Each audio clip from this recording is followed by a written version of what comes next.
What if the universe was once a completely sterile place, devoid of even a single ingredient for life? Picture a time before planets, before water, before anything we would recognize as alive. In that vast, silent darkness, something incredible happened. The very first molecules that could one day form living organisms somehow came into being. This isn't just a question of biology, it's one of the greatest cosmic detective stories ever told. How did lifeless chemistry cross that unimaginable threshold? How did the universe go from a barren expanse of simple atoms to a place brimming with the complex organic compounds that would eventually become us? It's a mystery that reaches back to the very dawn of everything, and the answers are more astonishing and varied than you might think. Today, we are going on a journey to explore 30 of the most compelling, mind-bending theories scientists have proposed for the origins of the universe's first organic molecules. Each theory is a testament to human curiosity and our relentless drive to understand our own beginnings. Some ideas suggest these vital ingredients were forged in the hearts of ancient stars and then scattered across the galaxy by violent supernova explosions. Others propose that the chaotic, energetic environment around newborn stars provided the perfect cosmic kitchen for cooking up these complex structures. There are even theories that point the finger at icy comets and asteroids, acting as celestial delivery trucks that brought the seeds of life to a young, sterile Earth. We'll venture into the strange world of interstellar clouds, vast and frigid, where chemistry operates in slow motion over millions of years, potentially assembling the very pieces of life on the surfaces of dust grains. The scope of these ideas is breathtaking, moving from the intensely hot and dense to the profoundly cold and empty, showing that the universe might have many different recipes for creating life's starter kit. This exploration is about more than just a list of facts. It's an invitation to share in the wonder of discovery. We'll look at the audacious experiments that attempt to recreate the conditions of the early universe in a lab, and the incredible space missions that are analyzing asteroids and the atmospheres of distant worlds for signs of these primordial molecules. Every theory we uncover is a piece of a grander puzzle, a clue to our own cosmic ancestry. So get ready to question what you know about the beginnings of life. Whether these first organic molecules formed in the fiery fallout of a star, on a frozen speck of interstellar ice, or deep within the protective clay of a newborn planet, their story is ultimately our story. This is the search for our chemical origins, and it starts right now.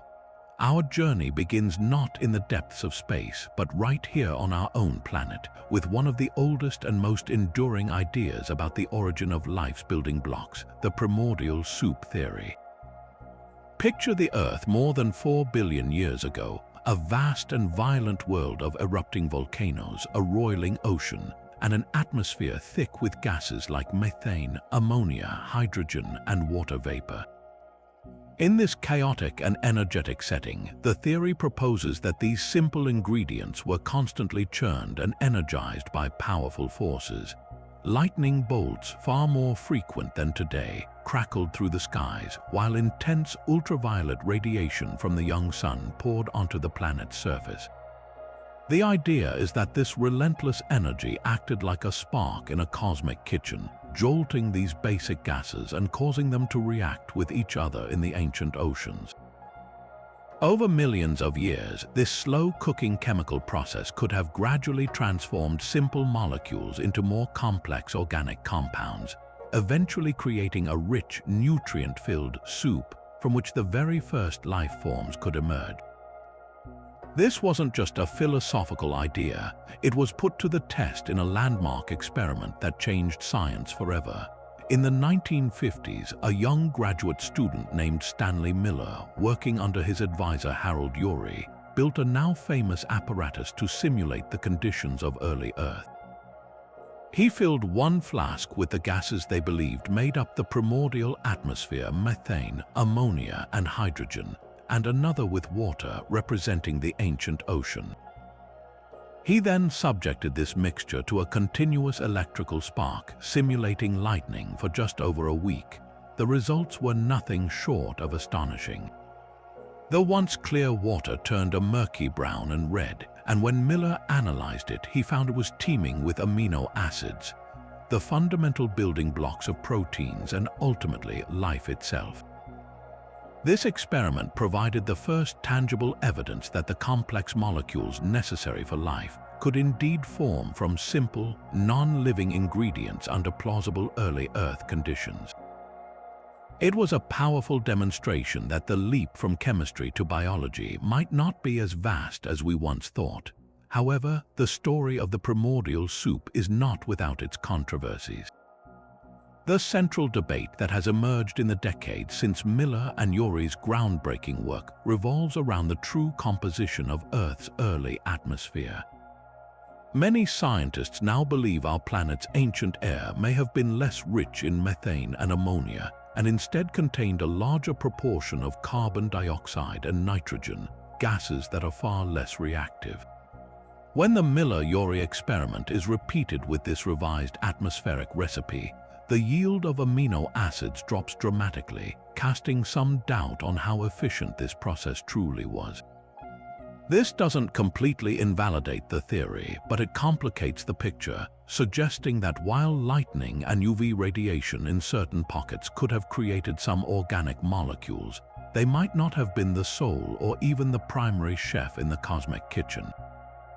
This ongoing debate highlights the dynamic nature of science, where even classic ideas are constantly refined and questioned, pushing us to look for other, complementary explanations for how those first vital molecules came to be.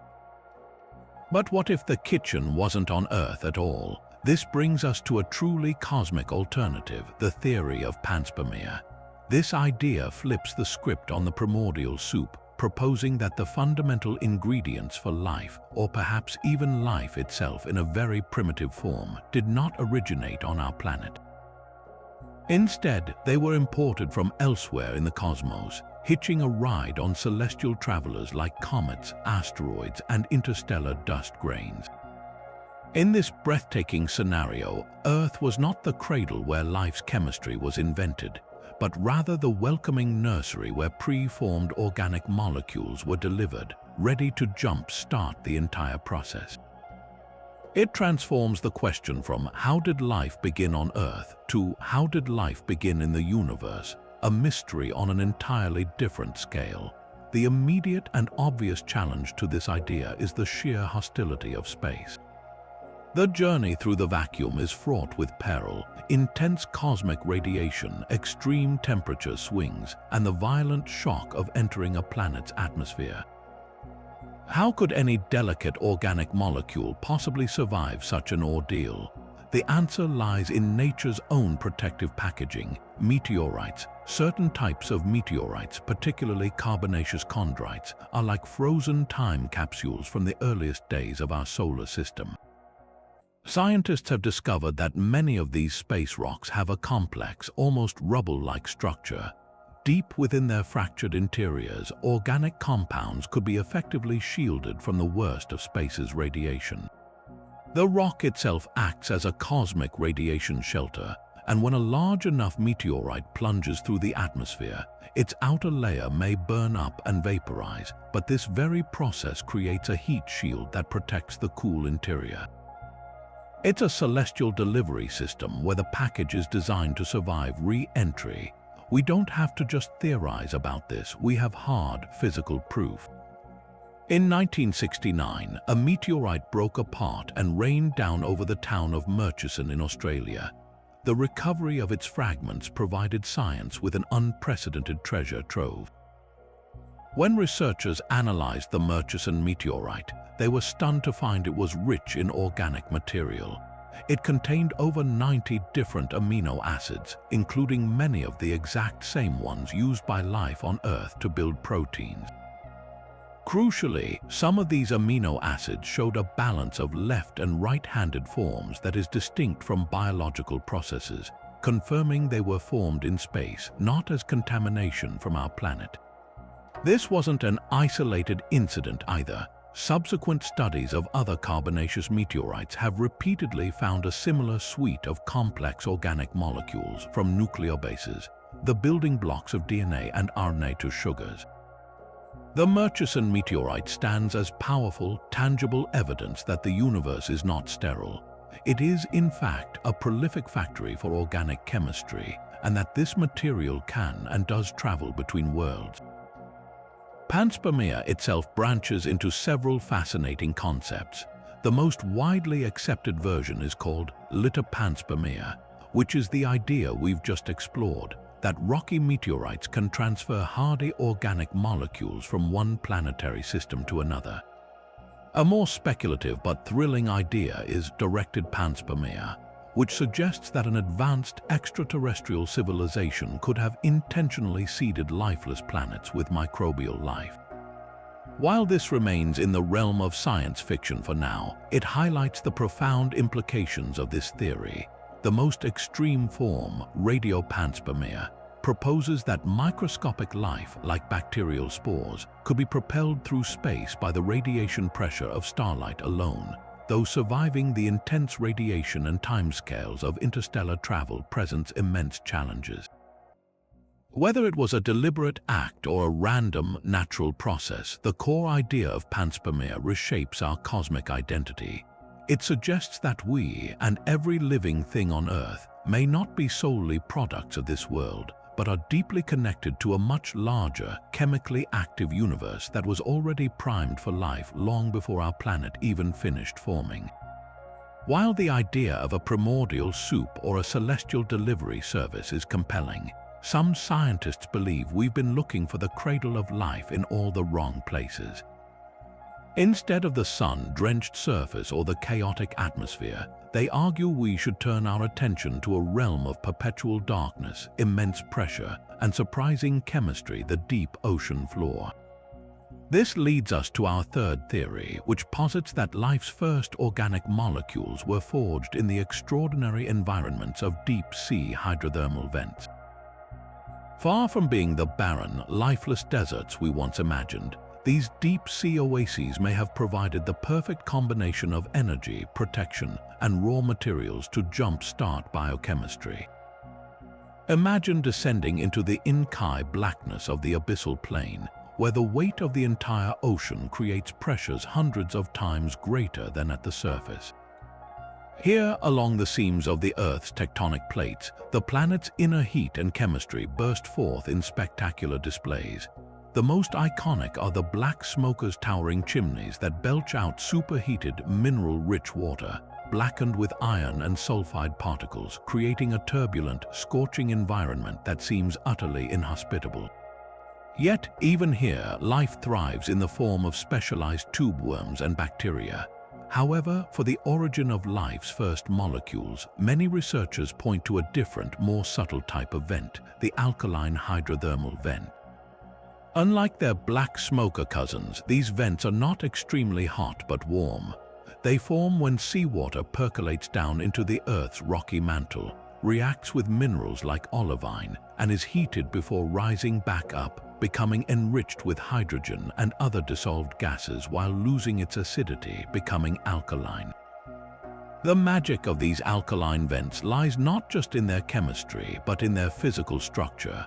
As the warm, alkaline fluid, rich in hydrogen, meets the cold, acidic, carbon dioxide-rich ocean water, it doesn't just mix. It precipitates minerals, building vast, porous rock formations that look like undersea castles or intricate honeycombs. These structures are not solid rock. They are filled with a labyrinth of microscopic pores and channels, some just a few billionths of a meter wide. To a chemist, these are not just rocks. They are the world's first natural electrochemical reactors and protective incubation chambers. The thin mineral walls of these pores, often made of iron-sulfur minerals, can act as primitive catalysts, much like the enzymes found in our own cells, facilitating chemical reactions between the hydrogen from the vent and the carbon dioxide from the ocean. This process can produce simple organic molecules, providing a continuous, reliable source of chemical building blocks. But production is only half the story. The other half is concentration and assembly. In the vast, dilute ocean, getting molecules to meet and react is a major problem. The microscopic pores in these vent structures solve this elegantly. They act like a vast array of tiny test tubes, trapping the newly formed organic molecules and keeping them in close proximity, allowing them to interact and form more complex chains. Furthermore, a critical and elegant natural phenomenon occurs here, a proton gradient. The difference in acidity between the alkaline vent fluid and the acidic ocean water creates a natural electrical potential across the mineral walls, a flow of charged particles. This is not just a minor detail, it is a fundamental form of energy.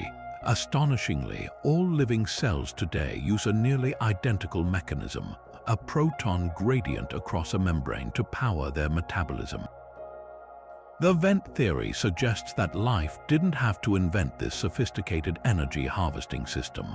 It simply learned to harness a force that was already being provided freely by the primitive geology of the planet. The environment around these vents also offers a crucial advantage that the surface world lacked: protection. 4 billion years ago, the Earth was under constant bombardment from asteroids, and the young sun emitted intense levels of ultraviolet radiation, both of which would have been devastating for fragile, accumulating organic molecules on the surface or in shallow waters. At the bottom of the ocean, however, these vents were shielded by kilometers of water, which acted as a perfect buffer against both impacts and harmful radiation. This created a stable, protected, and long-lasting environment where the slow, delicate dance of molecular assembly could continue for millennia without interruption. The theory presents a compelling narrative where the very inhospitality of the surface world drove the crucial steps for life's origin into the deep, where geology provided not only the ingredients and the energy, but also a safe laboratory for experimentation. It paints a picture of life not as a lucky accident in a warm little pond, but as a probable, almost inevitable outcome of planetary geochemistry, emerging from the very heart of the Earth itself. Yet while deep-sea vents offer a compelling planetary cradle, we must remember that the story of our ingredients begins long before the Earth even existed. To trace these molecules to their ultimate source, we have to leave our world behind entirely and venture into the unimaginably vast and frigid darkness between the stars.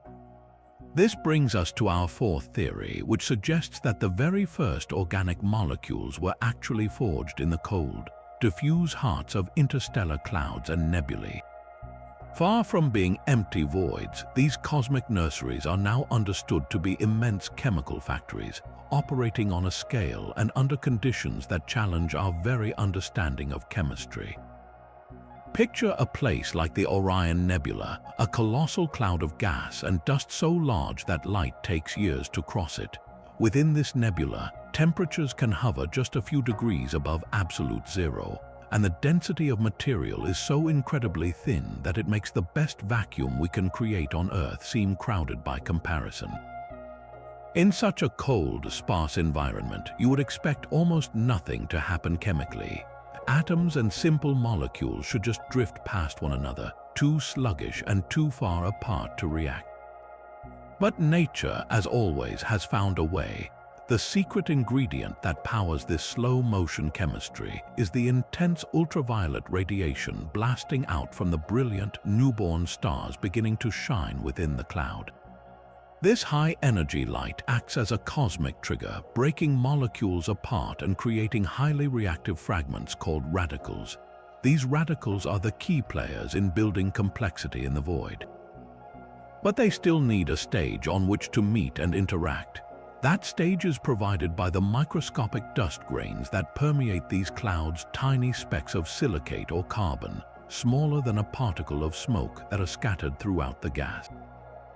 In the deep cold of space, these dust grains become more than just specks, they become chemical anchors. When a wandering atom or molecule bumps into one of these ultra-cold grains, it doesn't bounce off. Instead, it sticks, freezing to the surface in a thin layer of frost. Over millions of years, these grains accumulate a mantle of ices, water, carbon dioxide, ammonia, and methanol, and become bustling platforms for surface chemistry. The incoming UV radiation provides the energy, and the dust grain provides the meeting place, allowing these frozen molecules to link up into increasingly complex structures. The results of this slow, cosmic cookery are astonishing. Astronomers using powerful radio telescopes have been able to identify the chemical fingerprints of over 200 different molecules in these interstellar clouds. Among them are some of the most important prebiotic compounds imaginable. A major class of these are called polycyclic aromatic hydrocarbons, or PAH. These are large, stable molecules made of interconnected rings of carbon and hydrogen, essentially tiny, flying fragments of graphite. They are incredibly abundant throughout the galaxy and are considered fundamental building blocks, potentially serving as the starting material for even more complex chemistry. But the discoveries go even further. In recent years, scientists have confirmed the presence of glycolaldehyde, a simple sugar, in the gas surrounding young stars. This is a monumental find, as sugars are a critical component of the backbone of RNA and DNA. The implication is staggering. The very sugars necessary for genetics were already present in the raw material that eventually coalesced to form our solar system. This theory completely reframes our cosmic origins. It suggests that the process of creating life's starter kit did not begin on a planet, but was already well underway in the dark, cold nurseries where stars and planets are born. The organic molecules formed on those interstellar dust grains became incorporated into the swirling protoplanetary disk that gave rise to our Sun and all its planets. They were then baked into asteroids and comets, which later rained down on the young Earth, as we saw with the Murchison meteorite. So, the water in your body was likely once part of an interstellar ice grain, and the carbon in your DNA might have once been part of a complex hydrocarbon molecule drifting for eons in a silent, dark cloud, waiting for a star to ignite and set the next stage of the story in motion. The universe, it seems, was already pregnant with the potential for life long before the first planet was ever formed. While the deep ocean vents and interstellar clouds present grand, large-scale environments for chemistry, another theory suggests we might find the crucible of life in a much more unexpected and localized setting, the ancient radioactive beaches of the primordial Earth. This is the radioactive beach hypothesis, an idea that trades the vastness of the abyssal plain or the nebula for a much more intimate and powerfully energetic stage. Imagine the shoreline of the first continents, a landscape vastly different from today. The sands of these early beaches wouldn't have been just silicon dioxide. They were likely mixed with heavy, dense minerals washed out of the primordial crust. Among these minerals were potent, naturally occurring radioactive elements like uranium and thorium. Over billions of years, these elements decay, and in doing so, they release a constant, penetrating energy in the form of alpha, beta, and gamma radiation. This steady, localized radiation could have been the perfect driver for probiotic chemistry. Unlike a lightning strike, a single, violent burst of energy radioactive decay provides a continuous, reliable power source that could operate for millennia. As the radiation from these mineral-rich sands bombarded the shallow waters and the organic compounds within them, it would have done two crucial things. First, it would have broken apart stable, simple molecules like water and carbon dioxide, creating a soup of highly reactive ions and radicals. These fragments are desperate to form new bonds, acting as the initiators for a cascade of chemical reactions. Second, the energy from the radiation could directly provide the activation energy needed for those simple precursors to link up into more complex chains, potentially forming the amino acids and nucleobases essential for life. The beach environment itself enhances this process, with wave action and tidal cycles constantly mixing and concentrating the newly formed molecules, preventing them from drifting away and getting diluted in the open ocean. The brilliance of this hypothesis lies in its ability to solve several problems at once. It provides a sustained, non-destructive energy source that isn't reliant on a specific atmospheric composition or the chaotic violence of lightning storms. The radiation field would have been highly localized, creating intense pockets of chemical activity, essentially natural laboratories strung along the coastline. Furthermore, the porous, wet sand creates a perfect matrix. It can trap and concentrate organic molecules, much like the microscopic pores in hydrothermal vents, allowing them to interact repeatedly. The presence of mineral surfaces like clay particles, also common in such environments, could have further catalyzed these reactions, providing a template for molecular assembly. It's a scenario where geology, chemistry, and nuclear physics converge to create a unique incubator, turning a quiet stretch of shoreline into a bustling factory for life's building blocks, all powered by the silent, steady decay of atoms laid down when the Earth itself was new.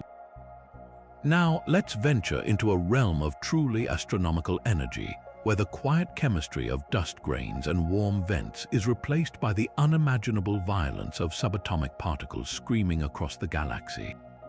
This is the theory of cosmic ray synthesis, and it suggests that the universe's first organic molecules might have been hammered into existence by nature's own particle accelerators.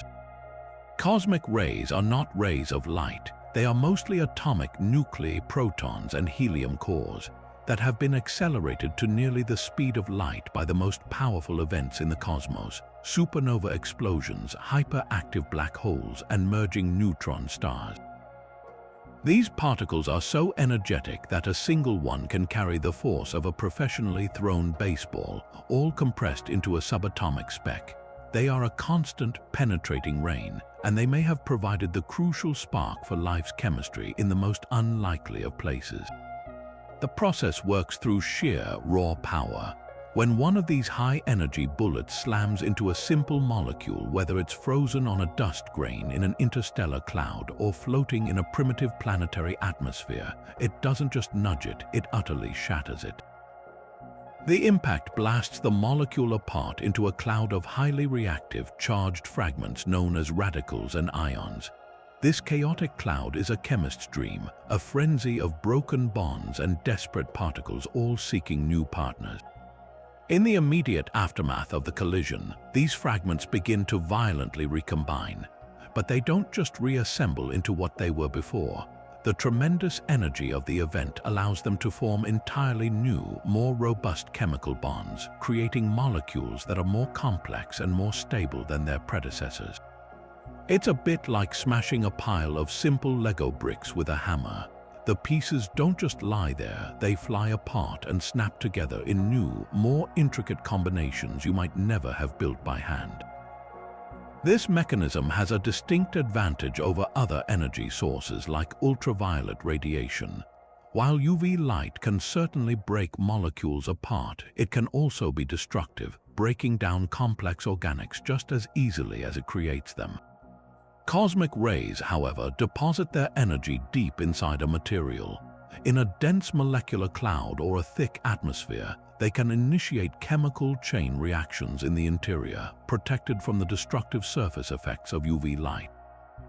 This means cosmic rays could be driving a form of deep space or deep atmosphere chemistry, building complexity in shielded environments where other energy sources can't reach.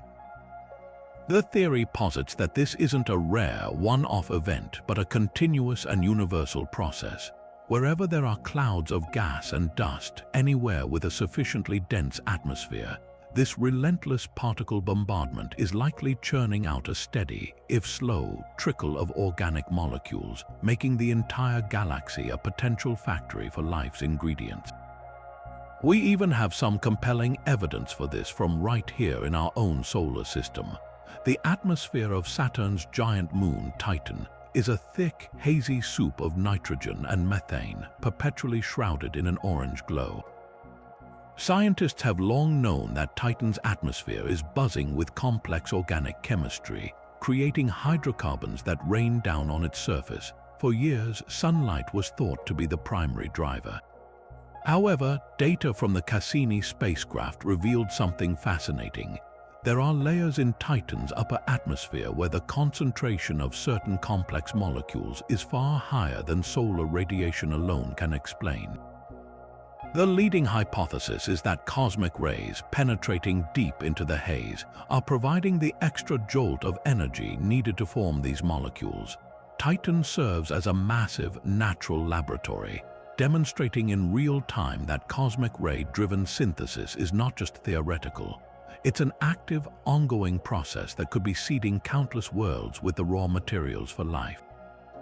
This transforms our view of the cosmos from a largely static place to a dynamic, churning reactor, where the most violent events in the universe are quietly, perpetually building the foundations for biology.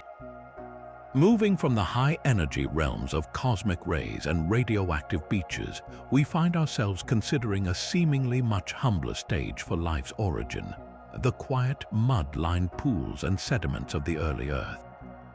This brings us to a theory that finds profound complexity in simplicity, the idea that common clay minerals provided the very scaffolds upon which the first organic molecules could assemble. Imagine a warm, shallow pond on the primordial Earth.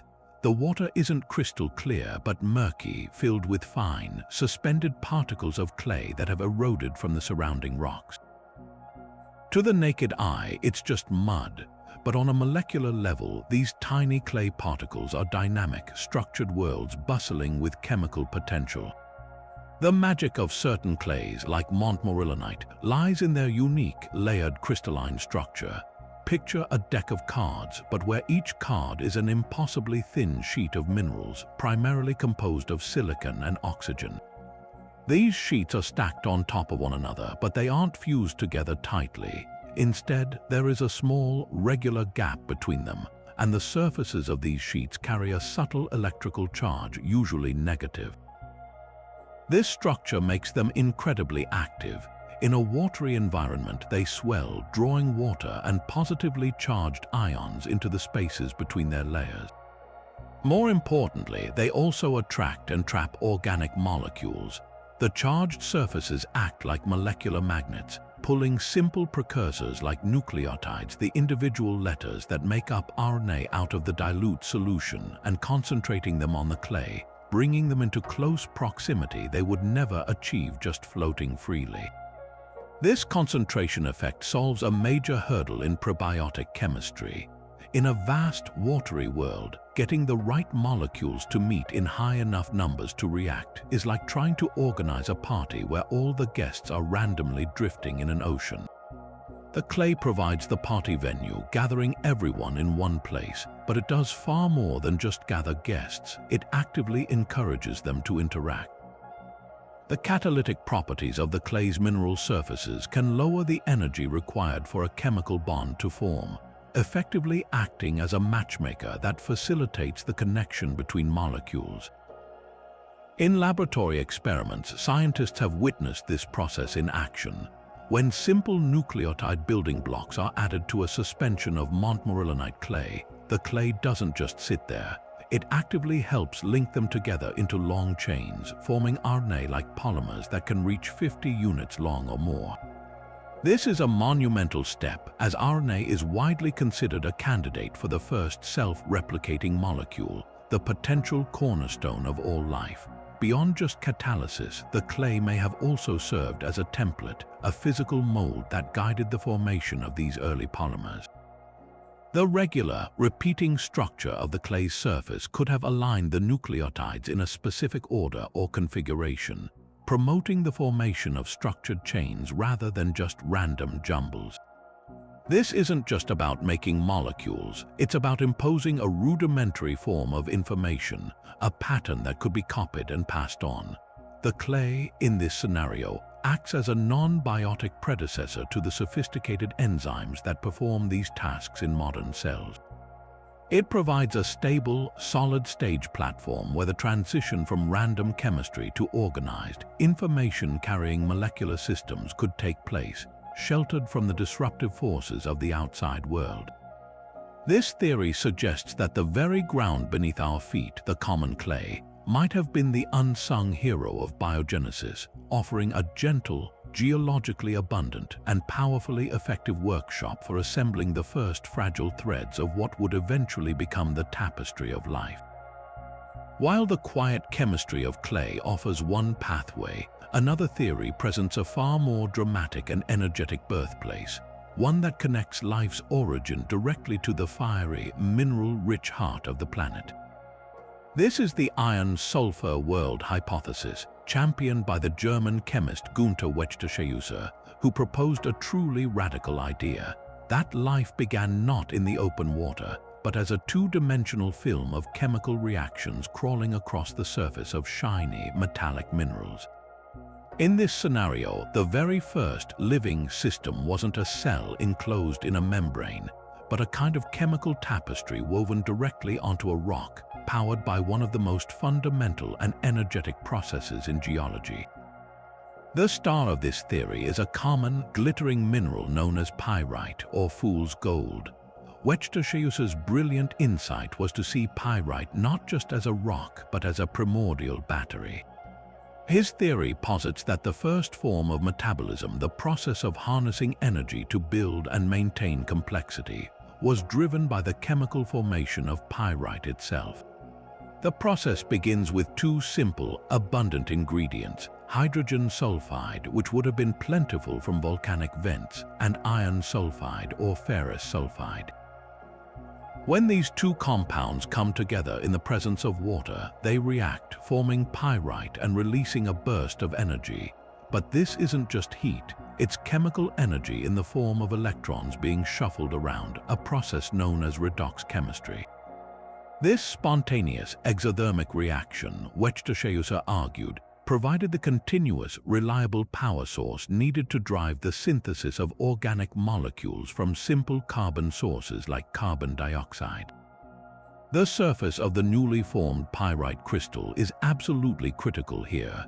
Its positively charged, highly structured surface acts as both an anchor and a catalyst. It would have attracted negatively charged molecules like carbon dioxide, holding them in place right at the site where the energy-releasing reaction is happening. This close proximity is everything. The energy released from making pyrite could then be directly channeled into forcing carbon dioxide to react with other molecules, gradually building it up into more complex organic chains. Think of it like a factory assembly line where the conveyor belt itself is generating the electricity needed to power the robotic arms that assemble the product. In this case, the growing pyrite crystal is the conveyor belt, and the organic molecules are the product being assembled directly on its surface. This surface metabolism represents a form of life that is literally rooted in the rock, a chemical system that grows and complexifies by becoming an integral part of the mineral's own formation. This theory elegantly sidesteps one of the biggest puzzles in the origin of life, which came first, metabolism or genetics. In the iron-sulfur world, metabolism comes first, and it's a very simple, geologically driven one. There are no sophisticated enzymes or genetic codes required to get started. The mineral surface itself performs the catalytic role that enzymes would later evolve to take over. The system is self-sustaining. As long as hydrogen sulfide and iron are supplied, the pyrite keeps forming, releasing energy, and providing a fresh catalytic surface for new chemistry. The organic molecules produced wouldn't drift away into the vast ocean to be diluted. They'd remain stuck to the surface, forming a dense, ever-thickening organic layer.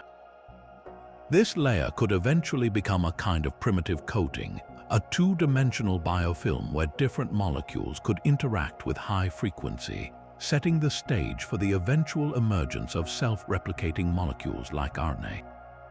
Wetzsteusser's ideas find a powerful, real-world setting in the deep-sea hydrothermal vent systems we discussed earlier, particularly the warm, alkaline vents. The porous, rocky chimneys of these vents are rich in iron and sulfur minerals, making them a perfect natural laboratory for this theory. Here, the warm, alkaline, hydrogen-rich fluid spewing from the vent meets the cold, acidic, carbon dioxide-rich ocean water, creating a massive natural electrochemical gradient perfect for driving the kinds of reactions he proposed. Laboratory experiments have provided some support, showing that under conditions simulating these vents, iron sulfide minerals can indeed catalyze the formation of simple organic molecules like acetic acid from carbon dioxide and hydrogen. While the iron-sulfur world remains a hypothesis and is not without its scientific challengers who question whether it can produce the full suite of biochemistry needed, it provides a profoundly elegant and compelling vision. It suggests that the spark of life may have first flickered not in a pond or a cell, but as a faint chemical shimmer on the face of a metallic crystal, a partnership between the living and the non-living that began with the most fundamental energy source our planet has to offer, the slow, steady chemistry of rock itself.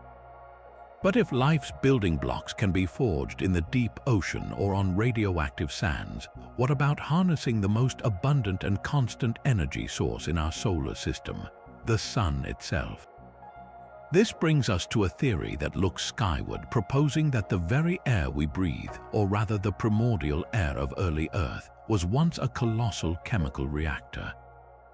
The idea of photochemical synthesis suggests that the upper atmosphere, bathed in the intense ultraviolet light of our young star, could have been a prolific factory for organic molecules, creating a continuous, gentle rain of prebiotic material from the skies down to the planet's surface. The process hinges on the unique power of ultraviolet radiation. While the sun emits a broad spectrum of light, UV photons carry much more energy than visible light. When one of these high-energy photons strikes a simple gas molecule in the upper atmosphere, a molecule of methane, nitrogen, or carbon dioxide, it doesn't just bounce off. It can deliver a sharp, precise blow enough to break chemical bonds and shatter the molecule into highly reactive fragments. These fragments, known as free radicals, are atoms or molecules with unpaired electrons, making them desperate to form new bonds. In the thin, churning air of the upper atmosphere, these radicals collide and recombine in a frantic dance, but they don't just reassemble into what they were. The energy from the initial UV blast allows them to snap together into new, more complex configurations, forming organic compounds that never existed there before. It's a bit like using a precise hammer to break apart a simple Lego model, only for the pieces to fly back together into a more intricate and sophisticated structure. The brilliance of this atmospheric pathway is its elegance and scale. Unlike a localized event like a lightning strike, this process would have been global and continuous, operating across the entire sunlit hemisphere of the planet for hundreds of millions of years. The upper atmosphere acts as a giant planet-sized flow reactor. Simple gases rise from the surface, are energized by sunlight, and transform into more complex molecules. These newly formed organics, once they grow heavy enough, would then slowly drift downward, settling out of the atmosphere like a fine, cosmic dust. This creates a steady drizzle of prebiotic material, enriching the oceans, lakes, and land surfaces with a constant supply of life's potential ingredients. This solves the dilution problem in a beautifully simple way. Instead of relying on a single, concentrated source, the entire planet receives a gentle, omnipresent seeding from above. We don't have to rely solely on laboratory simulations to validate this idea. We can see a version of it happening right now in our own cosmic backyard. Saturn's moon Titan, with its thick, hazy, orange atmosphere, is a living laboratory for atmospheric photochemistry. Titan's air is mostly nitrogen, like Earth's, but with a significant fraction of methane. The high-altitude haze that gives Titan its distinctive appearance is not just smog. It's a complex, soupy mixture of organic molecules called tholins, created precisely by the action of solar ultraviolet light breaking apart and recombining methane and nitrogen molecules. These tholins are thought to be far more complex than the simple amino acids that might have formed on early Earth, including the building blocks for proteins and nucleic acids. The Cassini-Huygens mission confirmed that these particles continuously snow down upon Titan's surface, accumulating in vast dunes and potentially mixing with the Moon's lakes of liquid methane and ethane. Titan stands as a stunning, active example of how a planetary atmosphere can function as a massive, self-contained organic factory, all powered by nothing more than sunlight. Of course, for this process to have been effective on the early Earth, our planet's atmosphere had to be just right. As with the primordial soup theory, the success of photochemical synthesis depends heavily on the atmospheric composition. An atmosphere rich in reducing gases like methane and ammonia would be far more productive for building complex organics than one dominated by oxidizing gases like carbon dioxide. While the debate about Earth's early air continues, it's plausible that there were periods or specific atmospheric layers where the conditions were perfect for this kind of chemistry. Furthermore, this theory provides a fantastic complement to other ideas. The organic rain from the atmosphere would have fallen into the oceans, potentially becoming concentrated in tidal pools or interacting with the catalytic surfaces of clay minerals, or even being drawn into the complex chemistry of hydrothermal vents. It suggests that early Earth wasn't relying on a single lottery win for life's origin, but was instead being bombarded with winning tickets from multiple, simultaneous cosmic and planetary processes. The sky itself, it seems, was not just an empty expanse, but an active and generous participant, quietly manufacturing the future of life molecule by molecule under the relentless light of the young sun. But to truly grasp the scale of this celestial delivery service, we need to zoom in on the specific type of space rock that made it all possible, the carbonaceous chondrite. Imagine a meteorite, but not the dense metallic lump you might picture. Instead, think of a dark, crumbly, almost coal-like rock, one that feels surprisingly light for its size. These are the carbonaceous chondrites, and they are the most primitive, unaltered material we can directly study from the birth of our solar system over 4.5 billion years ago. They are, in essence, cosmic fossils, unlike planetary rocks that have been melted and reformed by geological processes. These chondrites have remained largely unchanged since they first coalesced from the swirling dust and gas of the protoplanetary disk. This pristine nature makes them perfect time capsules, holding within their fragile matrix a perfect snapshot of the chemical conditions present before any planets were fully formed. The composition of these rocks is where the magic truly lies. They are called carbonaceous for a reason. They are rich in carbon, but not just as simple graphite. Up to 5% of their total mass can be complex organic material. When scientists painstakingly dissolve these meteorites in solvents and analyze them with incredibly sensitive equipment, the results read like an inventory for a biochemistry lab. They have consistently found over 80 different amino acids. These aren't just random chemicals, they include many of the exact same 20 amino acids that are used by all life on Earth to build proteins. This is a stunning overlap. Beyond amino acids, the list of confirmed organic compounds is breathtaking. They contain nucleobases, the information-carrying components of DNA and RNA, such as adenine and guanine. They've even found sugar molecules, including ribose, which forms the structural backbone of RNA. The Murchison meteorite, which fell in Australia in 1969, is the most famous example, but it's not an outlier. Subsequent analyses of other carbonaceous chondrites, like the Avuna and Orgale meteorites, have repeatedly confirmed this incredible organic richness. These rocks are not just carrying one or two precursor molecules, they are delivering a comprehensive, pre-assembled toolkit for life. But how did these complex organics form inside a cold, lifeless rock in the vacuum of space? The process is a testament to the universality of chemistry. It's thought to begin on the microscopic dust grains within the vast, cold molecular clouds that predate stars. On the surfaces of these grains, shielded by layers of water ice, methanol, and ammonia, a slow-motion chemical dance takes place. The tenuous energy sources available in space, cosmic rays, ultraviolet radiation from nearby stars, are enough to break simple molecules apart and create highly reactive radicals. These radicals then slowly, over millions of years, recombine on the dust grain's surface into more and more complex structures. When these organic-laden dust grains collided and stuck together in the early solar system to form asteroids, the organics were incorporated directly into the rock. The porous, clay-like matrix of the carbonaceous chondrite then acted as a protective scaffold, shielding these delicate molecules from degradation for eons. The final piece of this puzzle is the delivery itself. For this chemical bounty to matter for life on Earth, it had to survive the journey from the asteroid belt to our planet's surface. The early Earth, during a period known as the Late Heavy Bombardment around 4 billion years ago, was under a constant and intense barrage from asteroids and comets. This was a time of colossal impacts, one of which likely created our moon. While such enormous collisions were destructive, a continuous rain of smaller meteorites would have been the perfect delivery mechanism.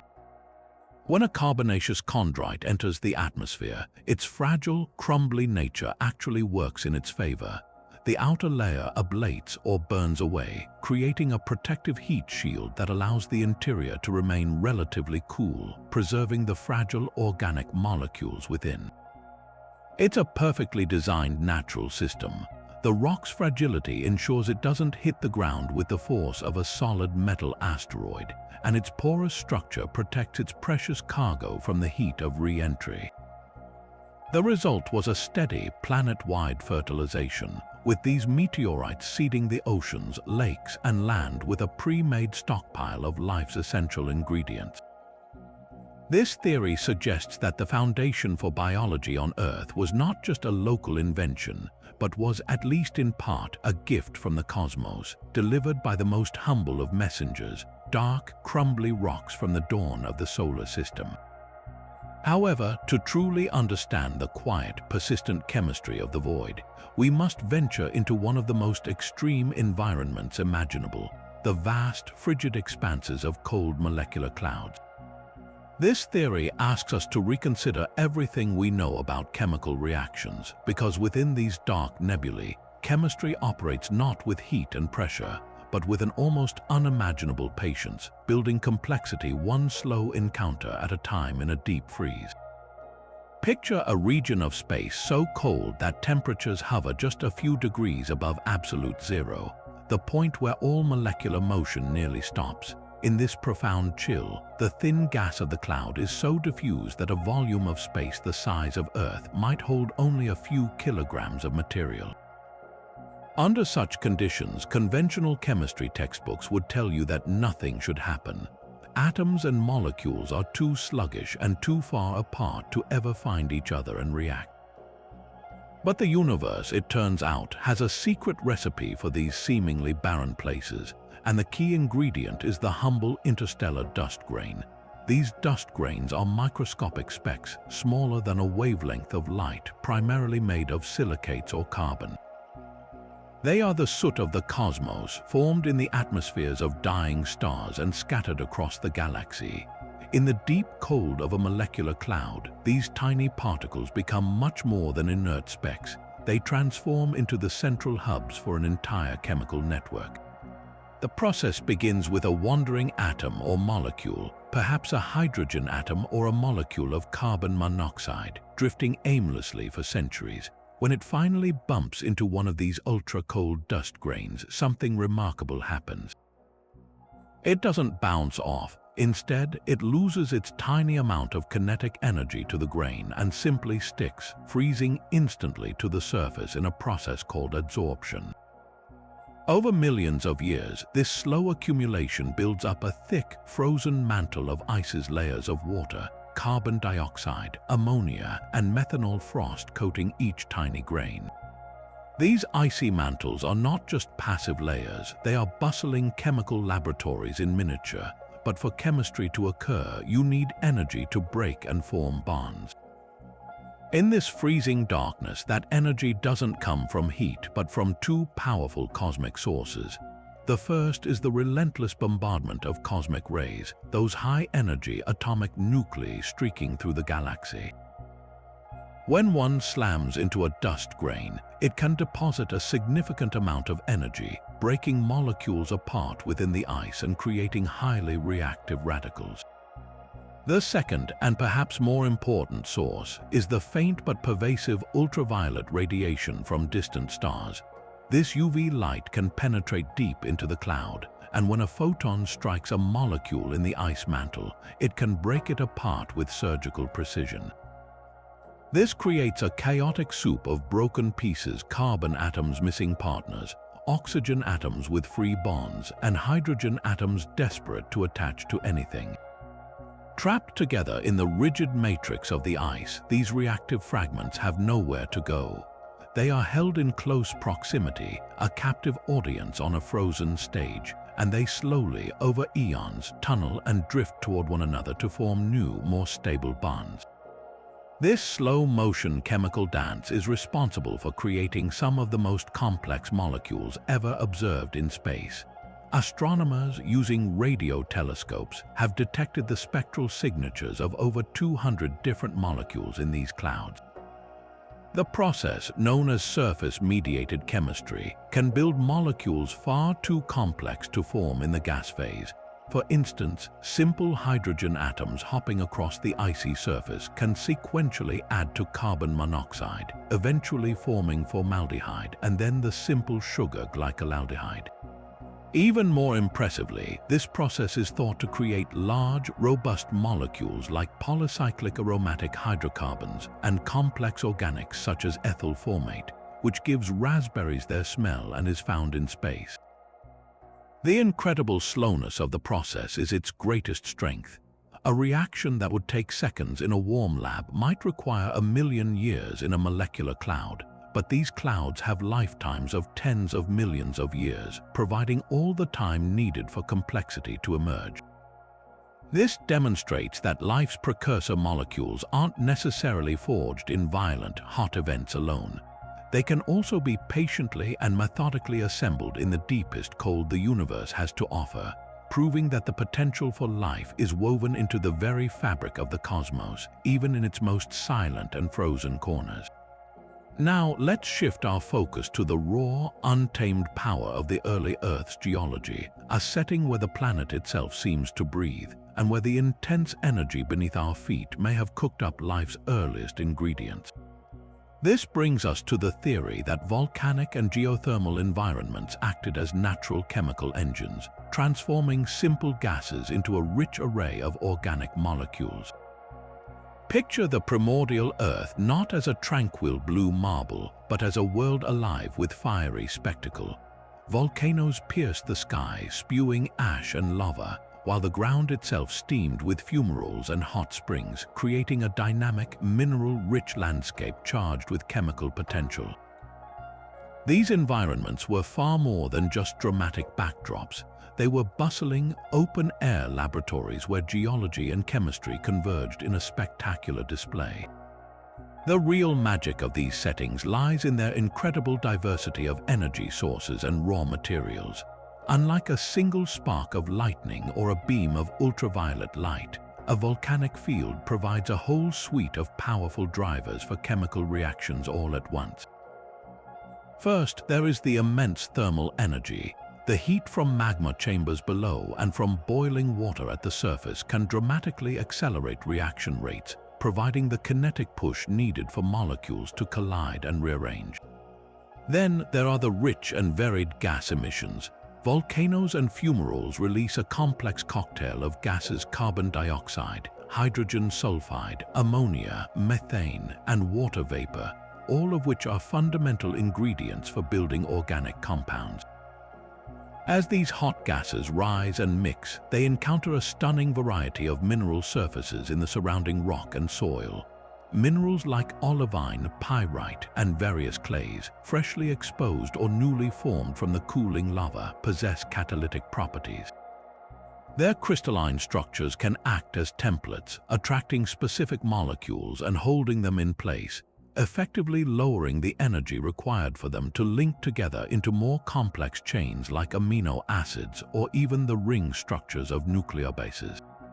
This combination of heat, reactive gases, and catalytic minerals creates a kind of continuous flow chemical reactor. Imagine a steaming, acidic hot spring, its waters rich with dissolved iron and sulfur. As hydrogen sulfide gas bubbles up from below, it meets carbon dioxide in the water, and in the presence of a hot mineral surface, a reaction is catalyzed, potentially forming a simple organic acid. Nearby, in a slightly cooler, mineral-rich pool, ammonia from the volcanic plumes could react with other simple organics, leading to the formation of nitrogen-containing compounds vital for genetics. The beauty of this system is its dynamic nature. Temperatures and chemical concentrations are constantly shifting, creating a vast spectrum of microenvironments. A single geothermal field could host everything from superheated, dry vents to warm, muddy pools, each fostering a different set of chemical pathways and producing a different subset of the molecular toolkit needed for life. This isn't a single, narrow recipe. It's a sprawling, planetary-scale kitchen with countless stovetops all simmering at once. We can even see a modern analog for this process in the vibrant ecosystems surrounding deep-sea hydrothermal vents, where life thrives in total darkness, powered not by the sun but by geothermal chemistry. On land, places like Yellowstone National Park offer a stunning glimpse into how these processes might have worked. The brightly colored runoff channels from its hot springs are not just beautiful, they are teeming with extremophile microorganisms that live off the chemical energy provided by the volcanic terrain. The striking colors themselves are often caused by mats of bacteria that metabolize sulfur or iron, descendants of ancient life forms that may have first evolved in such environments. While these modern microbes are highly evolved, their very existence demonstrates that volcanic and geothermal systems provide a complete and sustainable package. A consistent energy source, a rich supply of essential elements, and protective mineral microenvironments where delicate chemistry can be nurtured and sustained over geological timescales. This theory powerfully suggests that the journey from non-living chemistry to the first stirrings of biology may have begun not in a quiet pond, but in the roaring, steaming, chemically charged heart of a young and volcanically active planet. Yet for all the organic richness delivered by carbonaceous chondrites, there was one vital, glaring piece missing from the puzzle, an element so crucial for life that without it, the entire enterprise would have stalled before it even began: phosphorus. This element is the unsung hero of biochemistry, the literal glue and energy currency of the cell.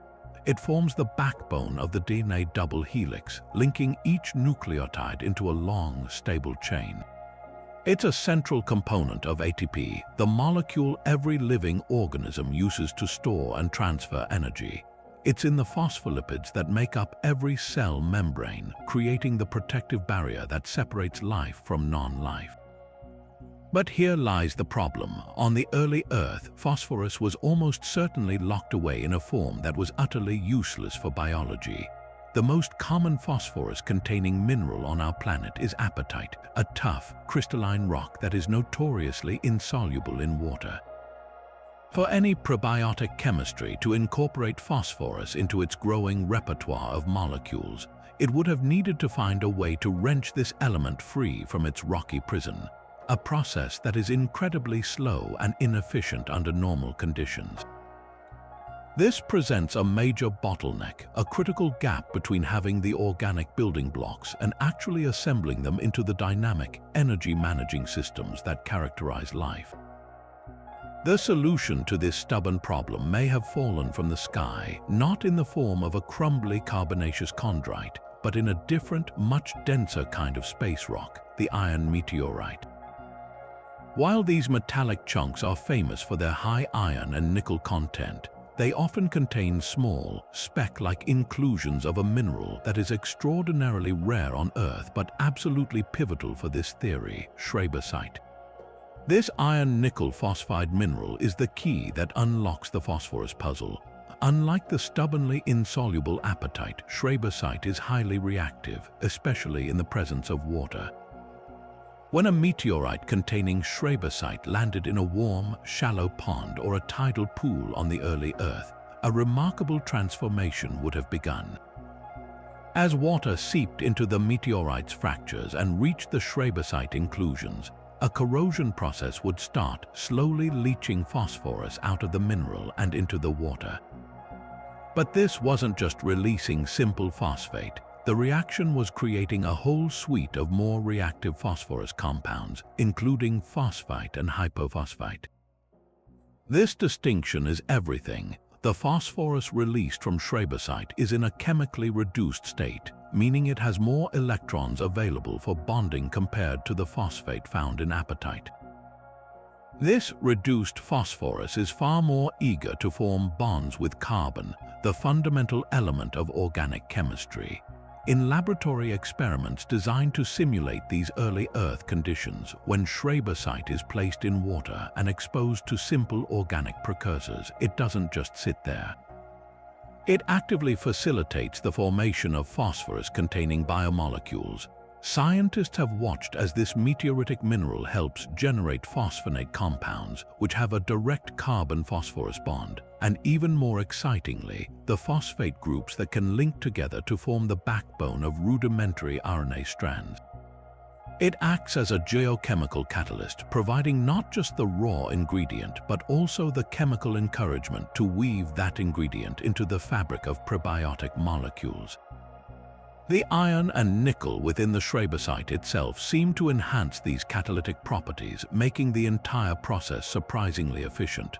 What was once an intractable barrier, the incorporation of phosphorus into the machinery of life, suddenly becomes a plausible, even likely, event every time one of these metallic meteorites plunged into a welcoming pool of water. This theory elegantly solves one of the most perplexing issues in origins of life research. It provides a geologically plausible and abundant source of reactive phosphorus at a time when the Earth's own native phosphorus was effectively trapped and unavailable. The late heavy bombardment period would have delivered a staggering number of iron meteorites to the surface, scattering these tiny, phosphorus-rich chemical reactors across the entire planet. Each impact site became a potential hotspot for the next critical step in biogenesis. The significance of this goes beyond just solving a supply problem. It suggests a profound connection between the metallic core of failed planets and the emergence of life on our own. Many iron meteorites are thought to be fragments from the shattered cores of protoplanets that formed and were destroyed in the early solar system's violent history.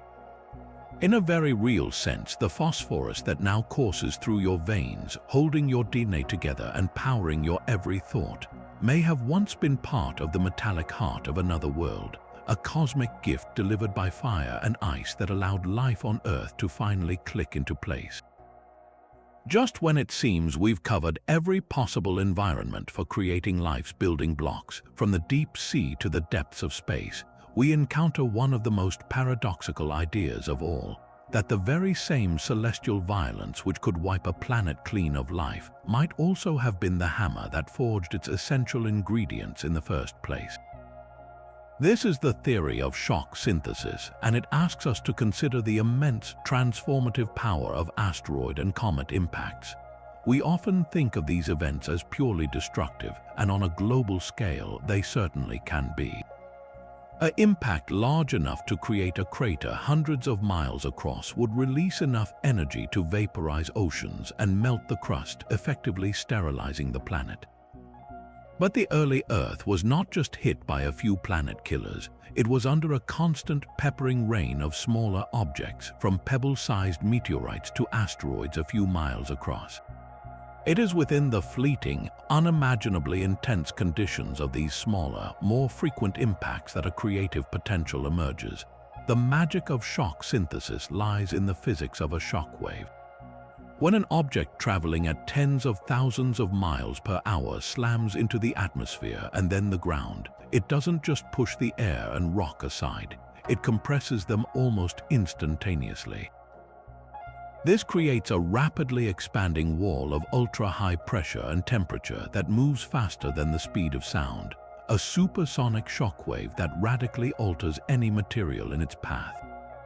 Now imagine this wave passing through a mixture of simple, common gases, a primitive atmosphere containing methane, ammonia, nitrogen, and water vapor.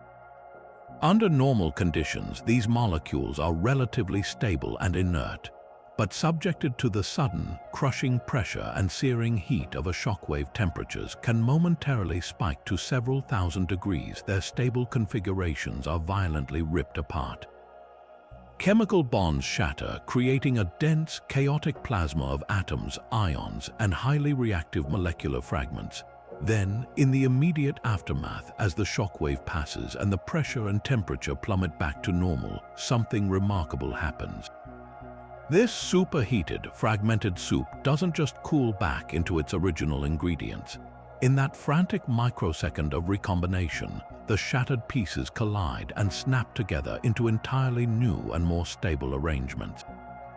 The immense energy of the impact has essentially jolted the simple system over a massive chemical energy barrier, forcing it into a new, more complex state that it could never have reached through slow, gentle chemistry. It's a bit like using a violent explosion to forge an intricate piece of metalwork. The method seems brutish, but for a fleeting moment, it creates the perfect conditions to force simple elements into a sophisticated new structure.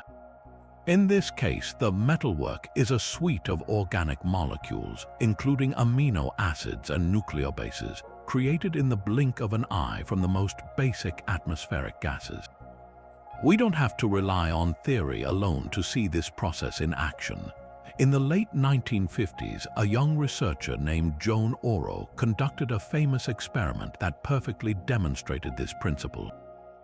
He created a mixture of ammonia and hydrogen cyanide, two simple gases thought to be present in the early atmosphere, and then subjected them to a sudden, intense shock by firing a projectile at them. The result was a significant yield of adenine, one of the 4 nucleobases that form the rungs of the DNA ladder. This was a stunning revelation. Adenine is a complex, 2-ringed structure vital to genetics and cellular energy. To see it form so readily from such simple precursors under impact-like conditions showed that the building blocks of our genetic code could be literally hammered into existence by the chaotic environment of the young Earth. Later experiments have replicated this success, using laser-induced shocks or projectile impacts on various gas mixtures to produce a wide array of amino acids and other organic compounds, confirming that shock synthesis is a robust and plausible pathway. The beauty of this theory is how it complements the other ideas we've explored. While hydrothermal vents and quiet clay pools offer stable, long-term laboratories, and interstellar clouds provide a slow, patient chemistry, impact shocks represent the universe's rapid prototyping unit. They are the ultimate in fast, high-throughput production. A single, modest-sized impact could generate a localized pulse of organic molecules, scattering them across the landscape or injecting them into the atmosphere to later rain down. This wouldn't be a gentle, continuous drizzle like photochemical synthesis, but a sudden, concentrated delivery of prebiotic material directly into an environment.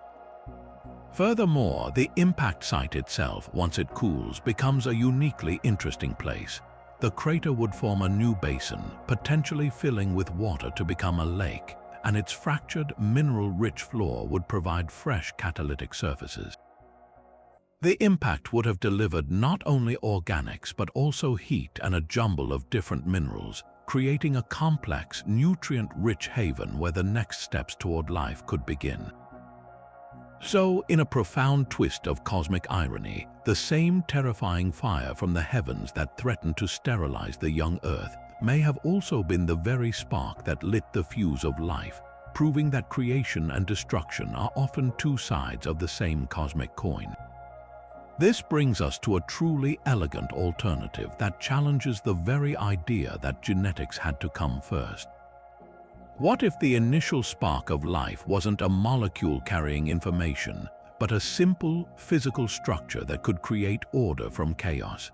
This is the heart of the lipid world hypothesis, a compelling idea that suggests the first steps toward life were taken not by complex chains of RNA, but by the humble, self-assembling lipid molecule.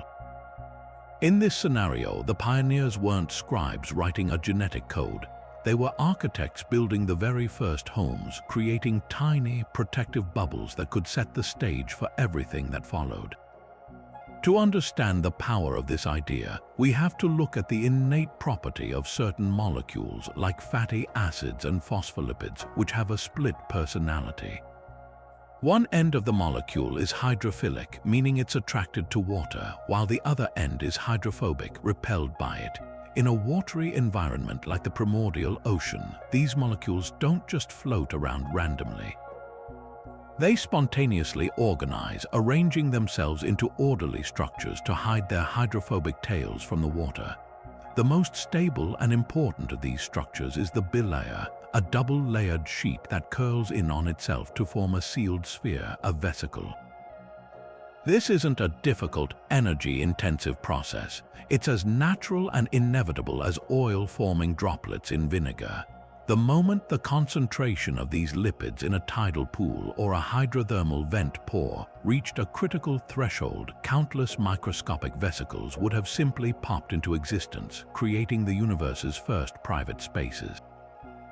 These lipid vesicles are far more than just inert bubbles. They are dynamic, active players. They create a fundamental division between an inside and an outside, a crucial prerequisite for life. This compartmentalization solves one of the biggest problems in probiotic chemistry, dilution. Inside a vesicle, any organic molecules that happen to be trapped during its formation are now concentrated, dramatically increasing the chances they will interact and react to form more complex structures. The vesicle acts as a tiny, personal laboratory, shielding its chemical experiments from the vast, disruptive outside world, but the magic doesn't stop there. These vesicles can grow, and astonishingly, they can divide. If more lipid molecules are available in the environment, they can incorporate themselves into the vesicle's wall, causing it to grow larger. As it grows, it can become unstable, bulging, and then pinching off into smaller daughter vesicles, much like a soap bubble dividing when you touch it with a wet string. This simple physical process creates a primitive form of reproduction, entirely without any genetic instructions. This is where natural selection enters the stage for the very first time, operating on a purely physical and chemical level. Not all lipid vesicles would have been identical. Some might have had walls that were more stable, perhaps because they incorporated a different mix of lipids or were reinforced by mineral particles from clay. Others might have been better at growing because they were more efficient at absorbing new molecules from their surroundings. The vesicles that were more stable or that grew and divided more efficiently would, naturally, become more numerous. This is evolution in its most rudimentary form, a competition for chemical resources where the most successful physical structures proliferate. Over time, this non-genetic selection would have populated the early Earth with increasingly robust and effective compartments, creating a population of protocells that were primed and ready for the next big innovation. The true elegance of the lipid world hypothesis is how it seamlessly paves the way for the RNA world. Imagine a lipid vesicle that, by chance, encapsulated a few short strands of RNA that had formed on nearby clay minerals.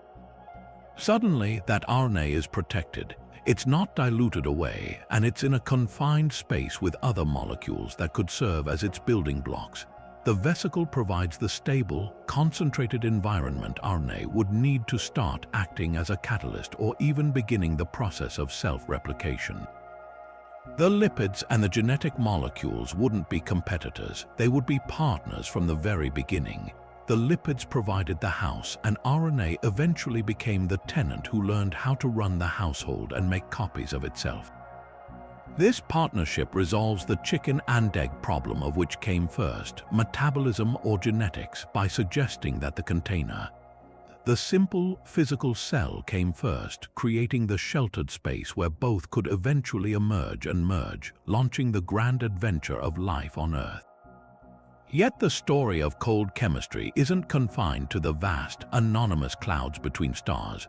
We can witness this same patient, powerful process unfolding in specific, dynamic locations within our own solar system, transforming frozen, airless worlds into veritable organic factories. This brings us to the theory of synthesis on icy moon and comet surfaces, a concept that takes the principles of interstellar chemistry and grounds them in real, tangible worlds we are beginning to explore. Places like Jupiter's moon, Europa, or the countless comets that swing through our cosmic neighborhood are not just frozen wastelands. They are active, radiation-processed laboratories where the building blocks of life are continually being manufactured and potentially delivered to more hospitable environments. Let's first consider a comet, often poetically called a dirty snowball. This description is more chemically accurate than it might seem. A comet's nucleus is a porous amalgamation of water ice, frozen gases like carbon dioxide and carbon monoxide, and a dusty residue of complex carbon-rich material and silicates. For most of its long, lonely orbit, it is a dormant, deeply frozen relic. But as it approaches the sun, the story changes dramatically. Solar heating causes the ices on its surface to sublimate, transforming directly from a solid to a gas, which erupts outward, carrying dust with it to form the magnificent coma and tail we see from Earth. But for the chemistry of life, the most important processes happen not during this brief, fiery dance with the sun, but during the eons the comet spends in the deep freeze of the outer solar system. Here, the comet's surface is constantly bombarded by galactic cosmic rays and the intense radiation trapped in Jupiter's magnetosphere. Just as in interstellar clouds, this radiation is the engine of complexity. When a high-energy particle slams into the icy surface, it shatters the simple, frozen molecules water, methanol, ammonia, creating a maelstrom of reactive radicals trapped within the ice matrix. In the bitter cold, these fragments have limited mobility, but over millions of years, they slowly migrate and recombine, building larger and more complex organic molecules. We've had direct proof of this since the European Space Agency's Rosetta mission analyzed the coma of comet 67P/Churyumov-Gerasimenko and found a stunning array of organics, including the amino acid glycine and the key element phosphorus. Comets, therefore, act as both factory and delivery truck, building complex molecules through cold chemistry and then potentially depositing them on inner planets like Earth during impact events. Now, let's turn to an even more compelling and dynamic setting, the icy moons of the outer solar system, with Jupiter's Europa serving as a prime example. Europa is a world utterly alien to our own, yet it may be one of the most promising places for life in our entire solar system. Its surface is a cracked and frozen shell of water ice, but the real intrigue lies beneath. Tidal forces from Jupiter's immense gravity constantly flex and heat Europa's interior, maintaining a vast, global liquid water ocean beneath the ice, an ocean that may contain more than twice the water found in all of Earth's oceans combined. This subsurface sea is protected from radiation and asteroid impacts by the kilometers-thick icy crust above it. But that icy crust is not merely a passive lid. It is an active participant in probiotic chemistry.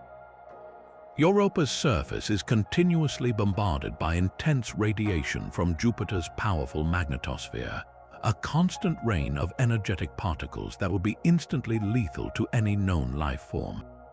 Yet for probiotic chemistry, this radiation is a potent tool. It processes the surface ices, breaking simple molecules apart and recombining them into more complex organics, just as on comets. The critical next step, unique to a world like Europa, is the potential for transport. Scientists hypothesize that geological activity could slowly churn Europa's icy shell through a process called convection. This means that over time, radiation-processed ice from the surface, now rich with a new cargo of complex organic molecules, could be slowly carried downward, eventually reaching the interface with the liquid ocean below. Furthermore, dramatic surface features like chaos terrains, areas of broken, jumbled ice blocks, suggest that occasional melting or briny water from the ocean below might come into direct contact with the surface material. This creates a breathtakingly elegant cycle. The hostile, radiation-bathed surface acts as a massive, planet-wide chemical reactor, producing organic building blocks. These compounds are then delivered by the Moon's own internal geological processes directly into the protected, liquid water environment of the subsurface ocean, a warm, dark sea that could provide the perfect haven for the next steps toward life. This theory transforms our view of these icy worlds from frozen tombs into dynamic, interconnected systems, where the very hostility of the surface may be the driving force that continually stocks the ocean below with the essential ingredients for biology. The implications of this are staggering. It suggests that the recipe for life's ingredients is not a rare or special one, but a common process that can occur on any icy body subjected to radiation in a cosmic environment. From the Kuiper belt, objects at the solar system's edge, to the moons of Saturn like Enceladus, which we know also has a subsurface ocean and actively vents organic, rich water vapor into space, the tools for life appear to be a standard feature of planetary systems. This theory beautifully unites the cold chemistry of deep space with the specific, active geology of worlds within our own solar system.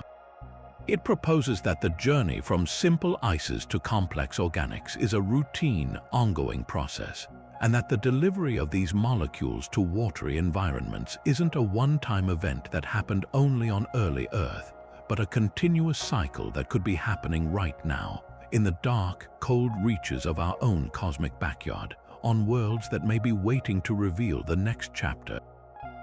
Story of life. But moving from the architecture of cells and the delivery of phosphorus, we arrive at one of the most delicate and intricate puzzles in the entire origin of life narrative, the sugar problem. Think about the molecule RNA, a leading candidate for the first self-replicating system. Its very backbone, the spine that holds its information-carrying code together, is built from an alternating chain of phosphate and a very specific sugar called ribose. This isn't just any sugar, it's a 5-carbon sugar with a precise atomic arrangement. The monumental challenge for probiotic chemistry is explaining how such a finicky, fragile molecule could have been produced in anything resembling a stable, concentrated form on the early Earth. Ribose is notoriously unstable. In water, especially under slightly alkaline conditions or in the presence of metal ions, it rapidly breaks down. If it somehow managed to form, it would seem to have a very short shelf life, quite literally decomposing before it could be incorporated into a larger, more robust structure. So how could a molecule so seemingly ill-suited for a chaotic primordial world become a cornerstone of biology? The most famous potential solution to this conundrum is a fascinating, almost alchemical process known as the Formose reaction. At its heart, it is deceptively simple.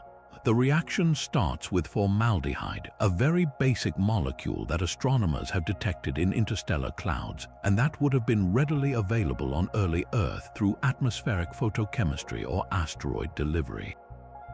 When formaldehyde is dissolved in water and exposed to a basic catalyst, something as simple as calcium hydroxide or lime, which would have been present in certain mineral deposits, something remarkable happens.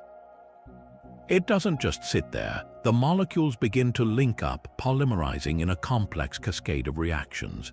They first combine into 2 carbon sugars, then 3 carbon sugars, and then, through a series of branching pathways, they can eventually form a whole menagerie of sugars, including 4 carbon, 5 carbon, and 6 carbon varieties. In a laboratory flask, you can watch this unfold.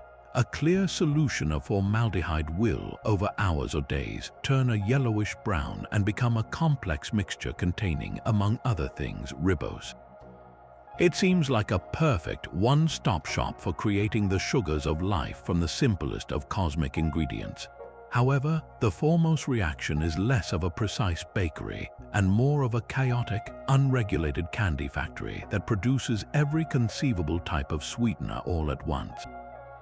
This is its great weakness. The reaction is notoriously non-selective. It doesn't just make ribose, it produces a staggering array of different sugar molecules, including other 5 carbon sugars like arabinose and xylose, and a host of 6 carbon sugars like glucose and fructose. Ribose is often only a very minor product in this complex chemical stew. Furthermore, the reaction doesn't stop when ribose is formed. The same catalytic conditions that drive its creation also drive its rapid degradation and its participation in further reactions, turning it into tarry, insoluble gunk. So you are left with a tiny, transient amount of the sugar you need, hopelessly diluted and contaminated amidst a vast excess of other, useless sugars, all while the clock is ticking on its inevitable decomposition. This doesn't look like a reliable way to stock the larder for the first RNA molecules, which would have required a reasonably pure and concentrated supply of ribose to form stable chains. Scientists have proposed several ingenious ways this chaotic process might have been tamed and guided by the early Earth's environment. One compelling idea involves the very minerals that catalyze the reaction. Certain mineral surfaces, like clays, might not only speed up the reaction but also act as a kind of molecular filter. The unique crystalline structure of a clay sheet, with its specific spacing of charged sites, could potentially preferentially absorb and stabilize the ribose molecule over its many siblings, effectively plucking it out of the destructive soup and protecting it. Another fascinating proposal involves the presence of other simple molecules that can act as terminators. For example, some studies have shown that adding borate minerals to the foremost reaction can dramatically change its outcome. Borate ions have a particular chemical affinity for ribose, forming a stable complex with it. This borate-ribose complex is much less reactive, shielding the delicate sugar from degradation and effectively halting the foremost reaction at the precise point we need, leading to a much higher and more stable yield of usable ribose. This mineral-guided chemistry points toward a powerful overarching principle in Origen's research. Geology provides the constraints. The unguided foremost reaction in a beaker is a mess, but the foremost reaction occurring in a shallow, alkaline lagoon rich in specific calcium and borate minerals is an entirely different proposition. In that specific microenvironment, the chaotic chemical possibilities become focused and filtered. The right minerals provide the catalyst, the right pH conditions drive the reaction forward, and the presence of borate acts as a protective trap for the desired product. This transforms the narrative from a question of random chance to one of environmental selection. The early Earth wasn't a single, homogeneous chemical pot. It was a planetary mosaic of countless different microenvironments, each with its own unique mix of minerals, pH, and temperature. The forms of reaction and the sugar problem itself may not have needed a universal solution, but only a few specific, geologically plausible settings where all the right conditions align to corral the chaos and provide that one crucial ingredient in a form that could last long enough to change the world. Following that celestial delivery of phosphorus, another remarkable property of these metallic meteorites may have provided an even more dynamic spark. Imagine a landscape after a meteorite shower with fragments of iron-nickel metal, known as octahedrites, scattered across the primordial Earth and slowly corroding in the shallow, carbon dioxide-rich seas. These weren't just inert lumps of metal, they were incredibly structured on the inside. When you cut and polish such a meteorite, you reveal a stunning crystalline pattern called the Widmanstetten structure, a cross-hatched tapestry of bands of different iron-nickel alloys that formed over millions of years of slow cooling in the vacuum of space. This intricate structure isn't just beautiful, it creates an enormous and highly reactive surface area at a microscopic level, a perfect landscape for chemical reactions. As seawater began to eat away at this metal, it wouldn't just release phosphorus, it would also expose a vast, complex terrain of reactive crystalline edges and steps, effectively turning the meteorite into a natural, high-performance catalyst, plunging into an ocean teeming with potential. The true magic of these metallic surfaces lies in their ability to act as a stage for one of the most fundamental processes in prebiotic chemistry, the fixation of carbon. The early Earth's atmosphere and oceans were saturated with carbon dioxide, a simple, stable molecule that is the primary source of all the carbon in living things. The problem is that carbon dioxide is notoriously unreactive. It's a very comfortable, low-energy molecule, and persuading it to form the high-energy carbon-carbon bonds that are the framework of life is a significant challenge. This is where the meteoritic metal comes in. The surfaces of these iron-nickel alloys have a unique electronic structure that allows them to grab onto carbon dioxide molecules and hold them in place, physically stretching and weakening the bonds within the molecule. This activation of carbon dioxide is like cocking a gun, priming a stable molecule for a dramatic transformation. With the carbon dioxide now held in this vulnerable state, other dissolved gases, such as hydrogen from volcanic vents or hydrogen sulfide, could react with it far more easily. This catalytic process could have driven a whole suite of reactions essential for building life's toolkit. A particularly significant example is the synthesis of acetate, a simple 2-carbon molecule that sits at the heart of modern metabolism. In laboratory experiments that simulate these early ocean conditions, simply placing pieces of iron-nickel meteorites in a solution of carbon dioxide and hydrogen under mild heating has been shown to produce acetate and other simple organic acids. This isn't a trivial result. It's a demonstration of a pathway from a 1-carbon waste gas to a 2-carbon building block, the foundational step for creating the long carbon chains of fats, proteins, and sugars. The meteoritic metal isn't just a passive participant, it's an active facilitator providing a template that lowers the energy required for this critical leap, making a difficult reaction proceed smoothly under conditions that were commonplace across the young planet. What makes this theory so compelling is its convergence with the deep chemistry of life itself. The core of this metal-catalyzed carbon fixation mirrors the function of some of the most ancient enzymes found in the most primitive microbes on Earth today. These enzymes, like carbon monoxide dehydrogenase and acetyl-CoA synthase, which are crucial for metabolizing carbon dioxide, almost always have active sites built around iron-nickel-sulfur clusters. These intricate metal clusters are the biological world's sophisticated version of the catalytic surfaces found on a weathered meteorite.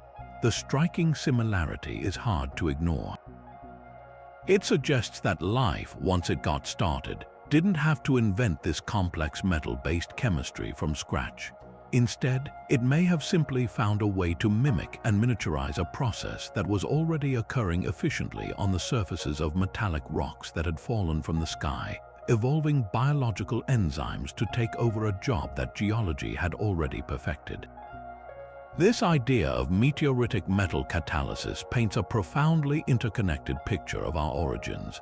It suggests that the young Earth's oceans were not just a passive soup waiting for ingredients, but an active electrochemical bath, continuously stirred by geology and seeded with countless microscopic metallic reactors.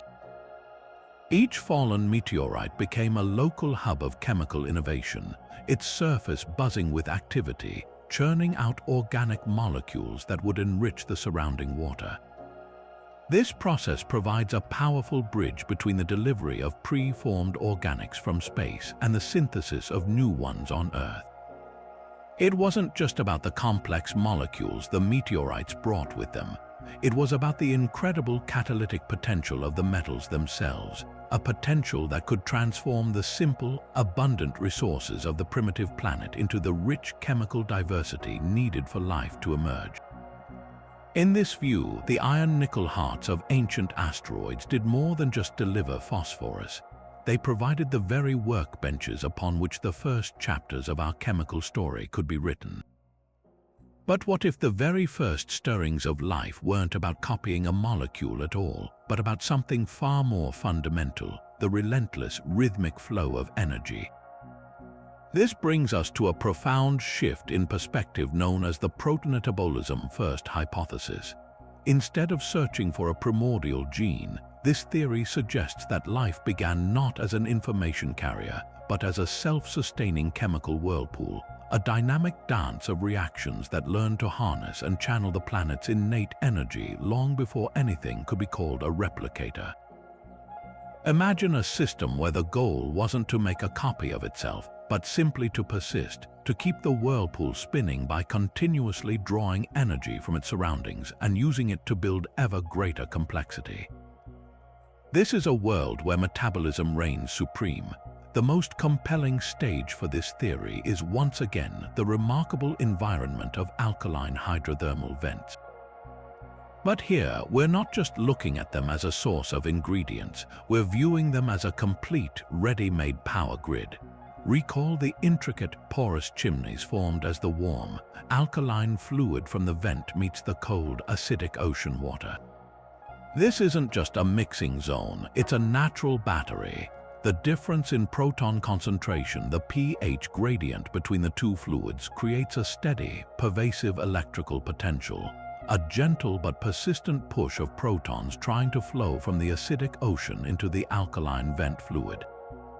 This proton gradient is not a minor detail, it is the central protagonist in this story.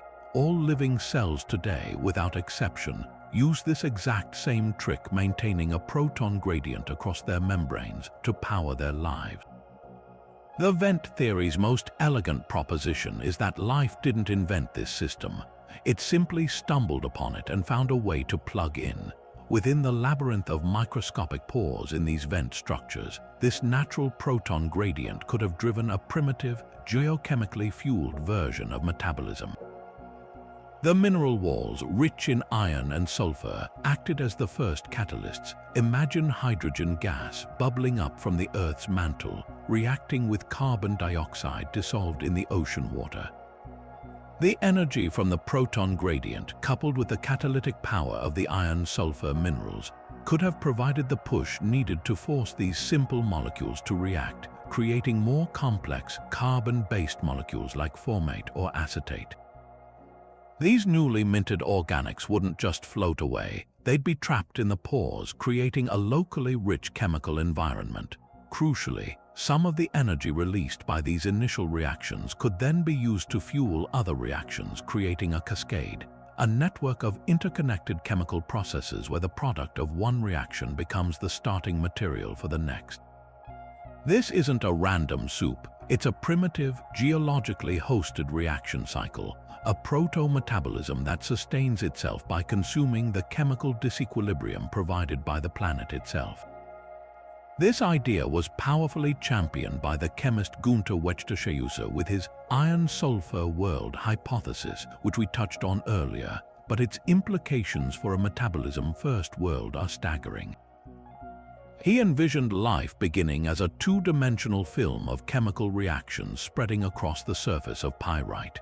The energy came from the formation of pyrite itself, and the surface of the crystal provided both a catalyst and a substrate to which the emerging organic molecules could cling, growing in complexity without being diluted. This system has a primitive form of heredity, not based on molecular sequence, but on the spatial organization of the chemical network itself. The pattern of reactions, the specific cascade that proves to be most stable and efficient at harnessing the local energy gradient, is what gets selected for. A more robust network would outcompete a less efficient one, colonizing more of the mineral surface. This is natural selection operating on chemistry, not genetics. The beauty of this protonatabolism first view is how it elegantly sidesteps the notorious chicken and egg problem of the origin of life. In the RNA World hypothesis, which we will explore soon, you face a paradox. You need complex proteins to replicate RNA efficiently, but you need RNA to code for those proteins. So which came first? A metabolism-first scenario dissolves this dilemma. It proposes that a self-sustaining, energy-harnessing chemical network emerged first. This network, over vast stretches of time, grew increasingly intricate and began to produce a variety of organic molecules as byproducts. Among these byproducts were the nucleotides that would eventually form RNA. Within the protective confines of the vent's pores, or perhaps later within simple lipid vesicles that encapsulated these reaction cycles, these nucleotides could accumulate. Eventually, a molecule of RNA might form that, entirely by chance, could act as a catalyst that improved the efficiency of the existing metabolic network. This RNA wouldn't be a master molecule at first. It would be a servant to the metabolism, a useful tool that was co-opted because it made an already existing process work better. Only later would it discover the trick of self-replication and take center stage. In this narrative, genetics is not the founder of life. It is a brilliant latecomer, a revolutionary technology that was eventually adopted by an already thriving chemical economy that had learned the most important lesson of all: how to stay alive. While we often celebrate phosphorus and carbon for their starring roles in the story of life, there is another element lurking in the background, one with a distinct and powerful character that may have been the original biochemical workhorse, sulfur.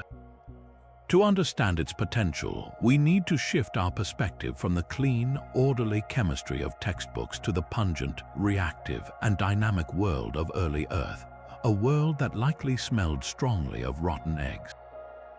This is the realm of hydrogen sulfide, a gas spewed forth in vast quantities from countless volcanic vents and fumaroles. In this primordial environment, sulfur wasn't just a bit player. It was a versatile and indispensable master of ceremonies, potentially acting as a catalyst, an energy currency, and a structural scaffold all rolled into one. The unique power of sulfur lies in its electron arrangement, which allows it to form bonds that are both strong and, crucially, easily broken and reformed. This makes sulfur-containing compounds exceptionally good at shuffling electrons around, which is the essence of energy transfer in living systems. Imagine a simple, abundant molecule like hydrogen sulfide bubbling up from a volcanic crack on the seafloor. This gas is rich in chemical energy, and that energy can be directly harvested. In a process reminiscent of the iron-sulfur world we explored earlier, hydrogen sulfide can react with iron or other metal ions present in rocks to form clusters of iron and sulfur atoms. These inorganic clusters are not just simple minerals, they are nature's primordial batteries. They can easily accept and donate electrons, making them perfect catalysts for driving other chemical reactions. Astonishingly, these very same iron-sulfur clusters are found at the heart of some of the most ancient and fundamental enzymes in all living cells today, such as those involved in nitrogen fixation and electron transport. This is not a coincidence, it is a powerful fossil clue, suggesting that modern life is still using biochemical tools that were first forged in the geochemistry of a sulfur-rich early Earth. Beyond just providing energy, sulfur could have offered a solution to one of the most delicate problems in prebiotic assembly: how to link molecules together without them falling apart. This is where a class of sulfur-containing compounds called thiols comes into play. Thiols are the sulfur cousins of alcohols. Think of them as the molecular component that gives garlic its potent aroma. Their special talent is their ability to form disulfide bonds. Two thiol molecules can readily link up, creating a disulfide bridge that is strong but also reversible. It can be broken and reformed relatively easily. In the chaotic brew of the early ocean, this reversible chemistry would have been incredibly useful. It could have acted as a kind of molecular glue, helping to hold clusters of organic molecules together, perhaps stabilizing the first fragile protocells or creating scaffolds upon which more complex polymers could assemble. Before the robust phosphate backbone of DNA and RNA was established, These flexible, dynamic disulfide bonds may have provided the essential structural integrity needed to keep early biochemical systems from simply dissolving back into the randomness of the soup. Perhaps the most radical idea surrounding sulfur's role is that it may have formed the backbone of the very first genetic material, preceding the familiar sugar-phosphate structure of RNA. This is the world of thioesters, molecules where a sulfur atom takes the place that would normally be occupied by an oxygen in an ester bond. The famous chemist and Nobel laureate Christian de Duve proposed that thioesters could have been the primordial energy currency and chemical connector, a role now filled by molecules like ATP. Thioesters are high-energy compounds, meaning the bond holding them together is strained and ready to break, releasing energy that can be used to drive other, less favorable reactions. De Duve argued that in an early, sulfur-rich world, thioesters could have been formed much more easily than phosphate-based energy molecules, providing the initial kickstart for metabolism. Furthermore, some researchers have speculated that the first self-replicating molecules might not have been based on RNA at all, but on a related structure where sulfur atoms were integrated into the backbone, creating a more stable or more easily formed molecule that later evolved into the RNA we know.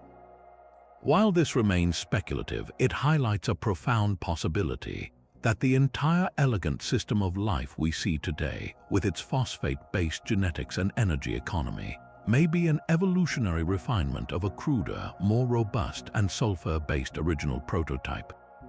Now, let's take the raw power of geology and combine it with the fury of the sky in a truly spectacular scenario. Picture a volcanic eruption on the early Earth, a display of raw planetary power unlike anything we see today. A towering plume of superheated ash, rock, and acidic gases billows miles into the atmosphere, darkening the sky and choking the air. But within that chaotic, churning inferno, something else is happening, a fearsome electrical storm born from the volcano itself. As countless ash particles collide violently within the plume, they generate staggering amounts of static electricity, sparking a continuous, dazzling display of lightning far more intense than any ordinary thunderstorm. This isn't just a dramatic light show. It's a theory that merges the best of atmospheric and geological chemistry, proposing that these highly charged volcanic plumes acted as planetary-scale versions of the Miller-Urey experiment, but with a far more potent and complex mix of ingredients. Instead of a simple spark in a flask of basic gases, imagine a sustained, continent-scale electrical storm raging inside a cloud that is also a dense, chemical-rich fog of minerals and gases directly from the Earth's mantle. The environment inside one of these volcanic plumes is a probiotic chemist's dream, offering a perfect storm of conditions that simply didn't exist in Miller's flask. First, the raw materials are incredibly diverse and reactive. The plume isn't just spewing the simple methane and ammonia used in the original experiment. It's a turbulent mixture of water vapor, carbon dioxide, sulfur dioxide, hydrogen sulfide, and even traces of hydrogen, all heated to extreme temperatures and now mixed with the surrounding atmosphere. Second, and perhaps most crucially, this gaseous brew is saturated with fine, microscopic particles of volcanic ash. These aren't inert specks of dust. They are tiny fragments of freshly fractured minerals like olivine, pyrite, and various silicates, each one possessing a surface ripe for catalysis. So, when the immense electrical discharge of volcanic lightning rips through this dense, mineral-laden cloud, the effect is magnified exponentially. The lightning bolt provides the energy to shatter simple molecules into reactive fragments, while the vast surface area of the ash particles acts like a cosmic flypaper, trapping these fragments and giving them a stage on which to meet, interact, and assemble into more complex structures, all while being constantly energized by the next bolt of lightning. This process elegantly addresses some of the key weaknesses of the classic atmospheric synthesis models. The constant debate about whether Earth's early air had the right reducing gases becomes less critical when you realize that volcanoes were actively pumping a rich cocktail of them directly into these localized, highly reactive plumes.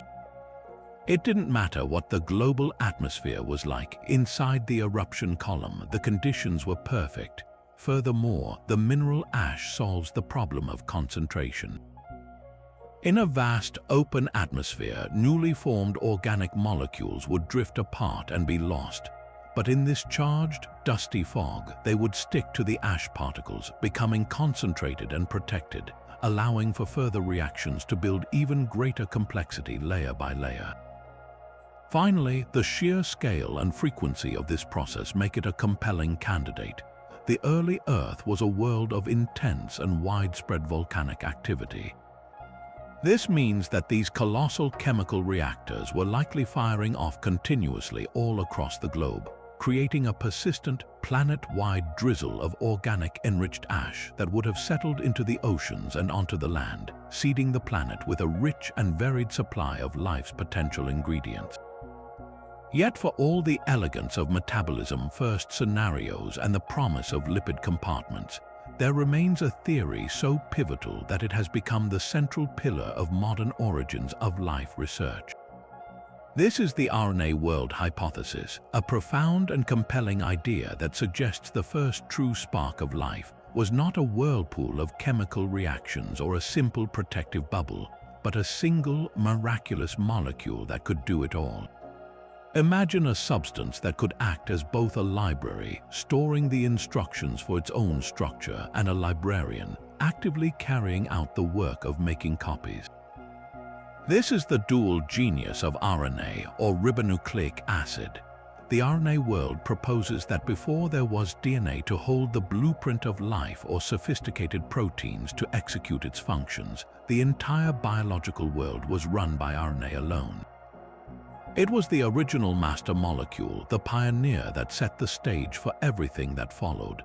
To grasp the revolutionary nature of this idea, we need to understand RNA's unique talents. In all modern life, we see a clear division of labor. DNA is the stable, long-term information storage device, the master archive locked safely in the nucleus of a cell. Proteins are the versatile workforce, the enzymes that build structures, harvest energy, and carry out virtually every task needed to stay alive. For decades, this created a classic chicken and egg paradox. You need DNA to store the instructions for making proteins, but you need proteins to read the instructions in DNA and to replicate it. So which came first? The discovery that cracked this puzzle wide open was that RNA can perform both roles. It is made of a chain of nucleotides, much like DNA, meaning it can carry information in its sequence. It can be a gene.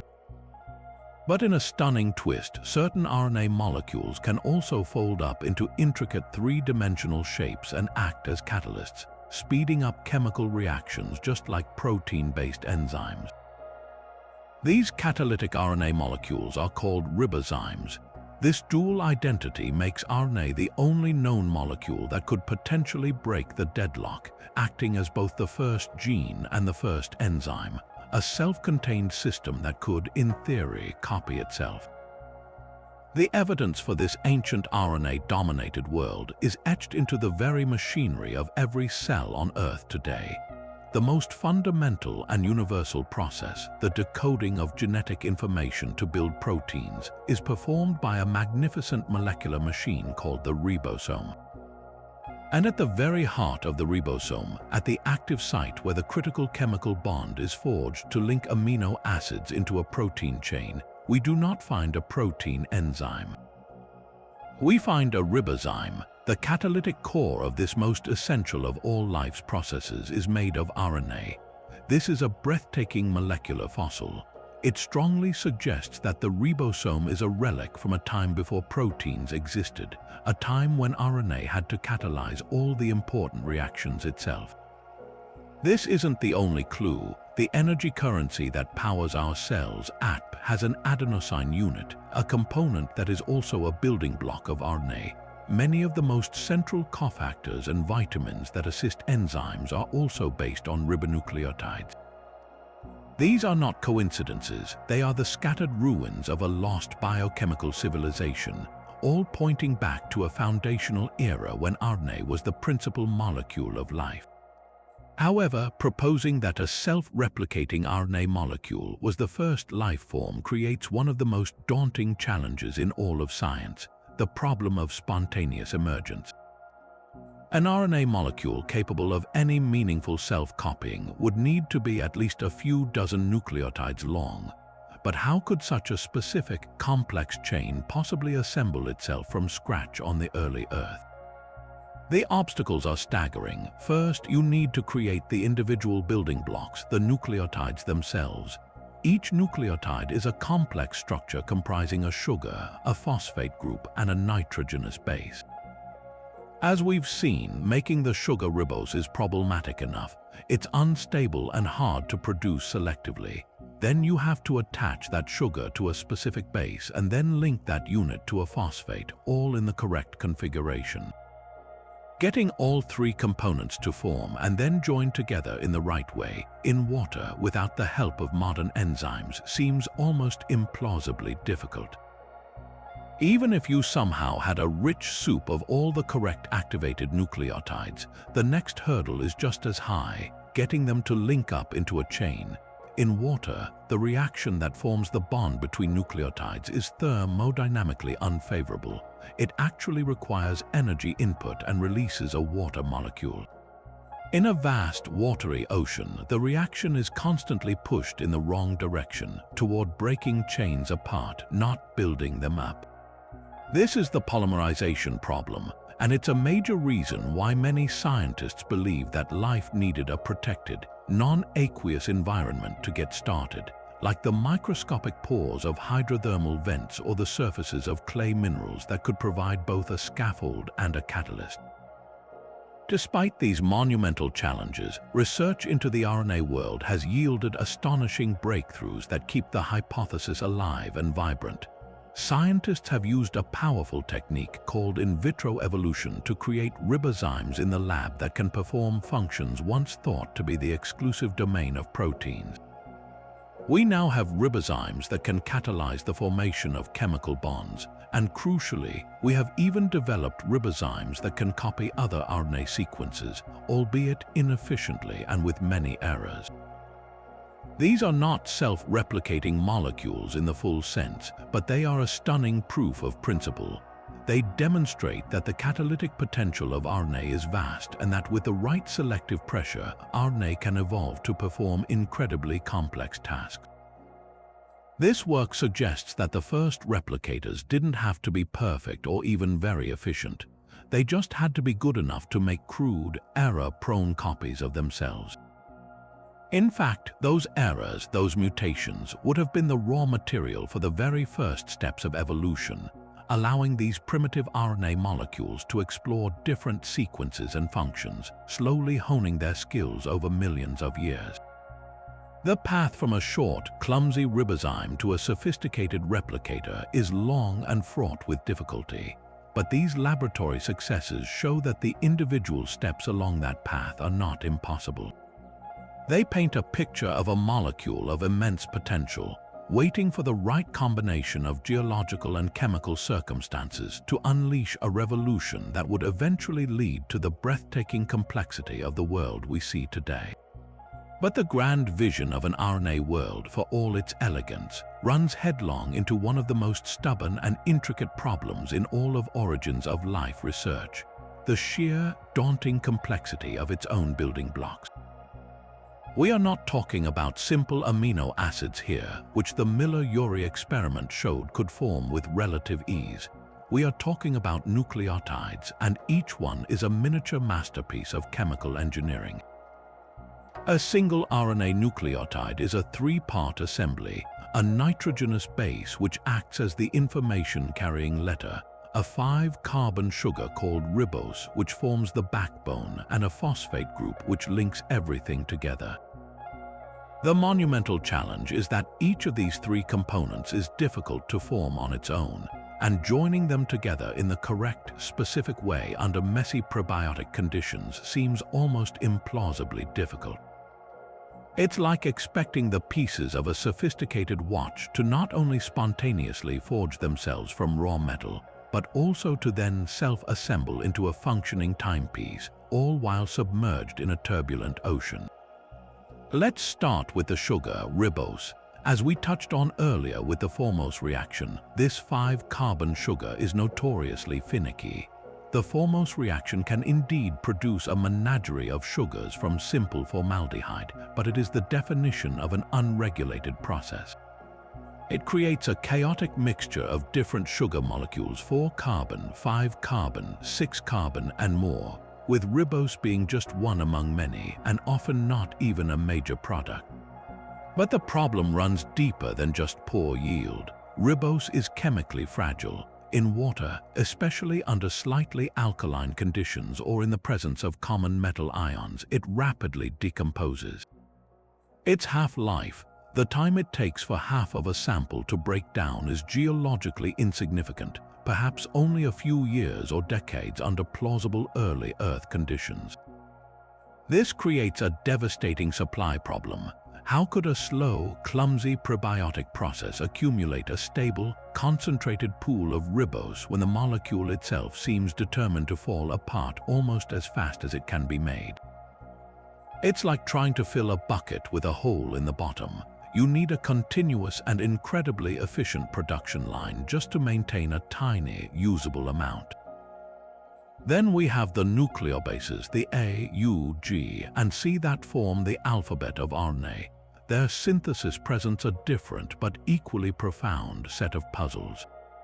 The classic pathway, demonstrated in the 1960s by Joan Oro, showed that adenine, a key base, could be formed from a simple molecule called hydrogen cyanide. This was a landmark discovery, proving that these complex ring structures could emerge from prebiotic chemistry. However, the conditions required are often specific and harsh. Hydrogen cyanide itself needs to be reasonably concentrated, which may have required freezing in icy ponds or absorption onto mineral surfaces. Furthermore, while the pathways to purine bases like adenine and guanine are somewhat established, the synthesis of pyrimidine bases like cytosine and uracil is far more problematic. Cytosine, for instance, is even less stable than ribose in water, degrading rapidly. So we face a similar paradox. The very molecules that are supposed to be the foundation of a stable genetic system are themselves incredibly unstable in the environment where they are supposed to have assembled. This has led some scientists to wonder if the first genetic molecules used alternative, more robust bases that were later replaced by the ones we see today. But the assembly problem is perhaps the most daunting of all. Even if we magically had a warm little pond brimming with pristine, stable ribose and a perfect mixture of nucleobases, the next step is to join them together. This process, called glycosidic bond formation, is the act of attaching a base to the sugar. In a laboratory, this is a delicate procedure that requires carefully activated molecules and controlled conditions to prevent side reactions. In the chaotic, watery environment of the early Earth, getting the correct nitrogen atom on the base to link up with the correct carbon atom on the ribose, and only in the correct orientation, is a low-probability event. It's a bit like trying to get two specific puzzle pieces to snap together while they are both floating in a turbulent, muddy river. Competing reactions are far more likely, leading to a tarry mess instead of the clean, defined nucleotides needed for RNA. And the challenges don't stop there. Once you have your individual nucleosides, you then face the polymerization problem, linking them together with phosphate groups to form a chain. This reaction is thermodynamically uphill in water. It actually consumes energy and releases a water molecule. In a vast, watery ocean, the reaction is constantly pushed in the reverse direction toward breaking the chain apart, not building it up. To drive polymerization, you need a source of chemical energy, a way to activate the nucleotides, and you need to overcome the dilution effect. In the open ocean, the chances of two activated nucleotides finding each other and reacting in the correct way are vanishingly small. This is why the search for plausible probiotic environments has increasingly focused on places that provide not just the ingredients and energy, but also a mechanism for concentration and protection. The microscopic pores of hydrothermal vents, the layered sheets of clay minerals, or the evaporating edges of tidal pools.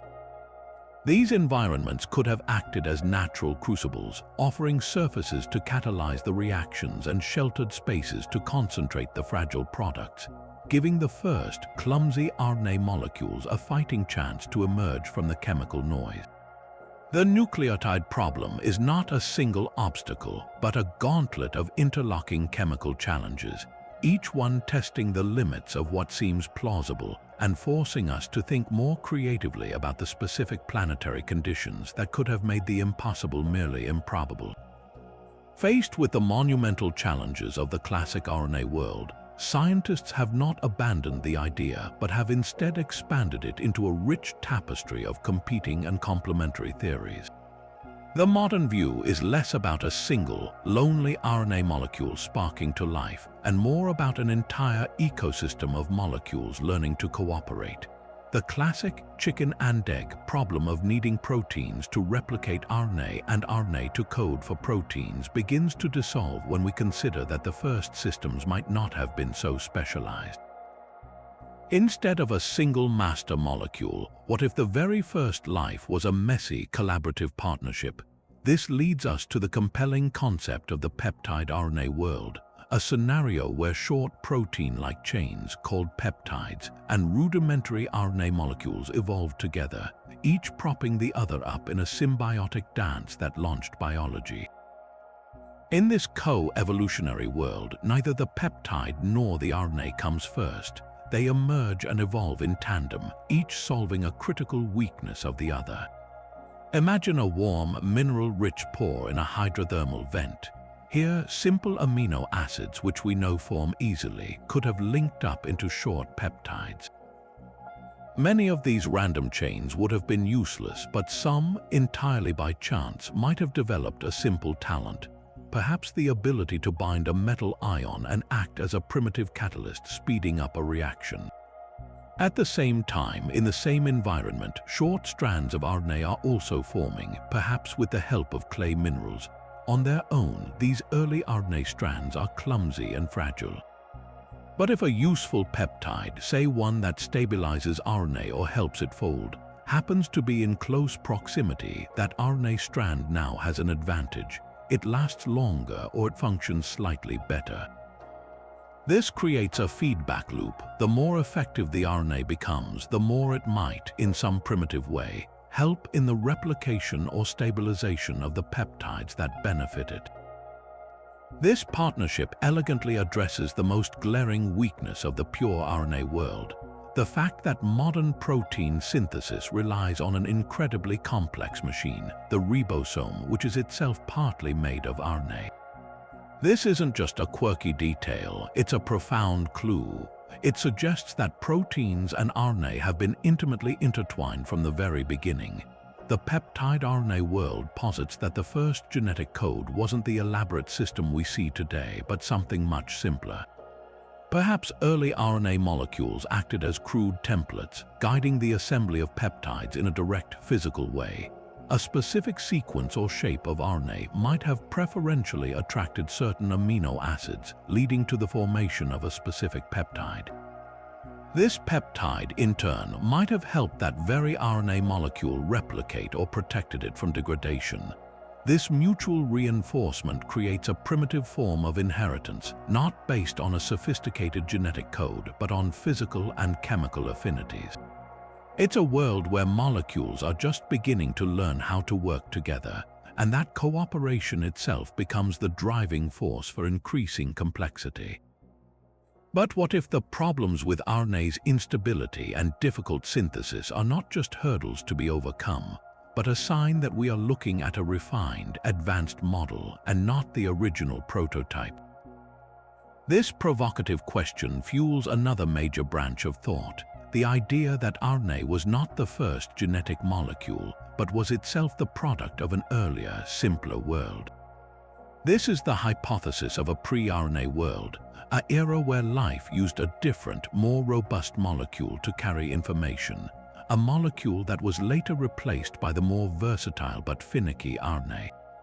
If RNA seems too complex to have arisen spontaneously, perhaps its precursor was something far easier to assemble from the primordial toolkit.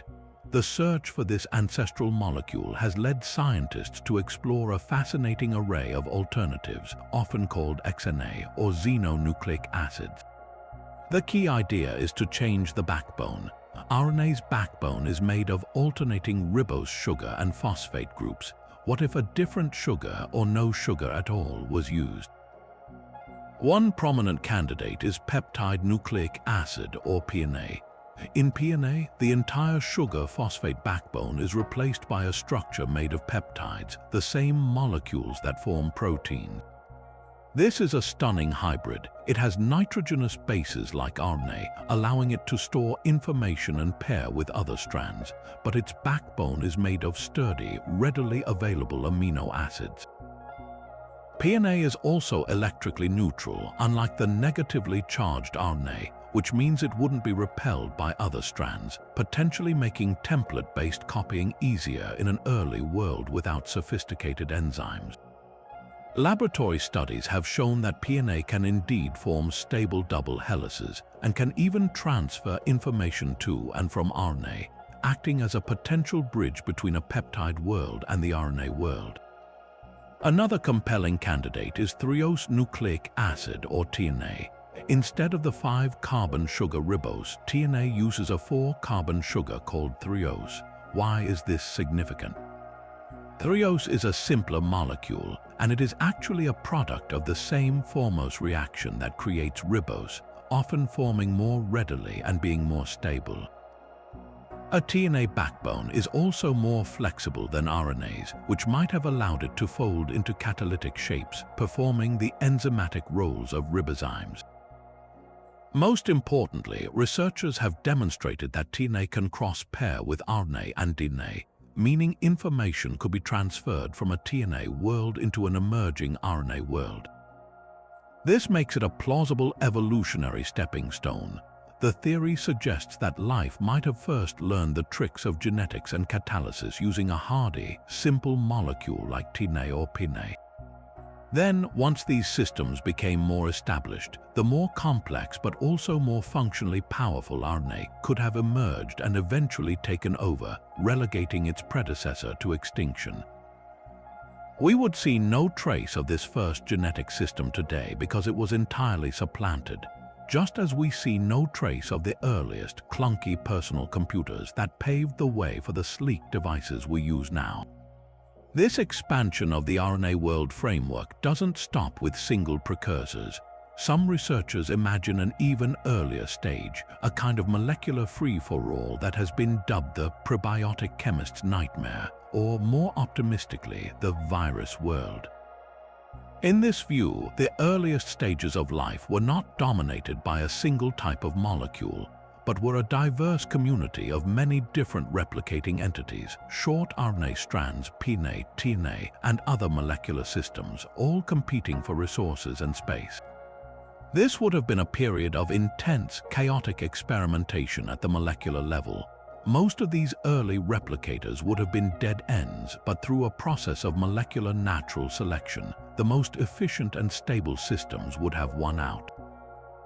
This theory helps explain the incredible diversity and adaptability of modern viruses, suggesting they may be relics of this ancient, primitive world of naked replicators that existed before the invention of the modern cell. It paints a picture of life's dawn not as a single spark, but as a slow, spreading fire with many small flames flickering and competing until one, the RNA-based system, perhaps with its peptide partners, finally caught hold and began to illuminate the path toward all the life we know. Now, let's step away from the chaotic energy of volcanic vents and the deep cold of space to consider a process that seems almost serene by comparison: one that harnesses the gentle, persistent power of sunlight in the quiet shallows of a primordial pond. This is the theory of photoredox chemistry driven by minerals, a beautifully elegant idea that bridges the worlds of geology, chemistry, and solar energy. Imagine a shallow body of water on the early Earth, its bottom lined not with ordinary sand, but with crystals of certain semiconducting minerals like zinc sulfide or titanium dioxide. These aren't just pretty sparkly bits. To a chemist, they are nature's own miniature solar panels, capable of capturing the energy of sunlight and using it to perform the delicate work of building life's molecules from the most basic ingredients imaginable: carbon dioxide and water. The secret lies in the unique electronic structure of these semiconducting minerals. Picture a crystal of zinc sulfide, perhaps formed from hydrothermal activity and washed into a sunlit lagoon. In a semiconductor, there are two key energy levels: a valence band where electrons normally reside, and a conduction band, a higher energy level where electrons can move freely. Between them is a gap, a forbidden zone. When a photon of sunlight carrying just the right amount of energy strikes the crystal, it can kick an electron from the valence band up into the conduction band, leaving behind a positively charged hole.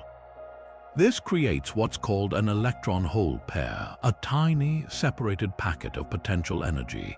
This separation is everything. The excited electron is a powerful reducing agent, desperate to donate its extra energy to another molecule. The hole, conversely, is a strong oxidizing agent, eager to grab an electron from somewhere else.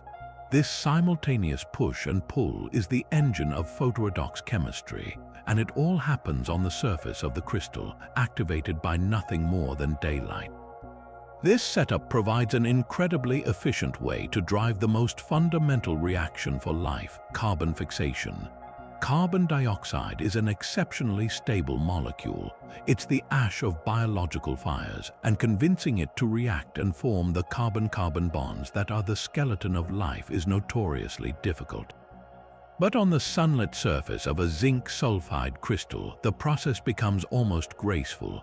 The electron hole, that powerful oxidizing agent, can pull electrons from water molecules, splitting them and releasing protons and oxygen.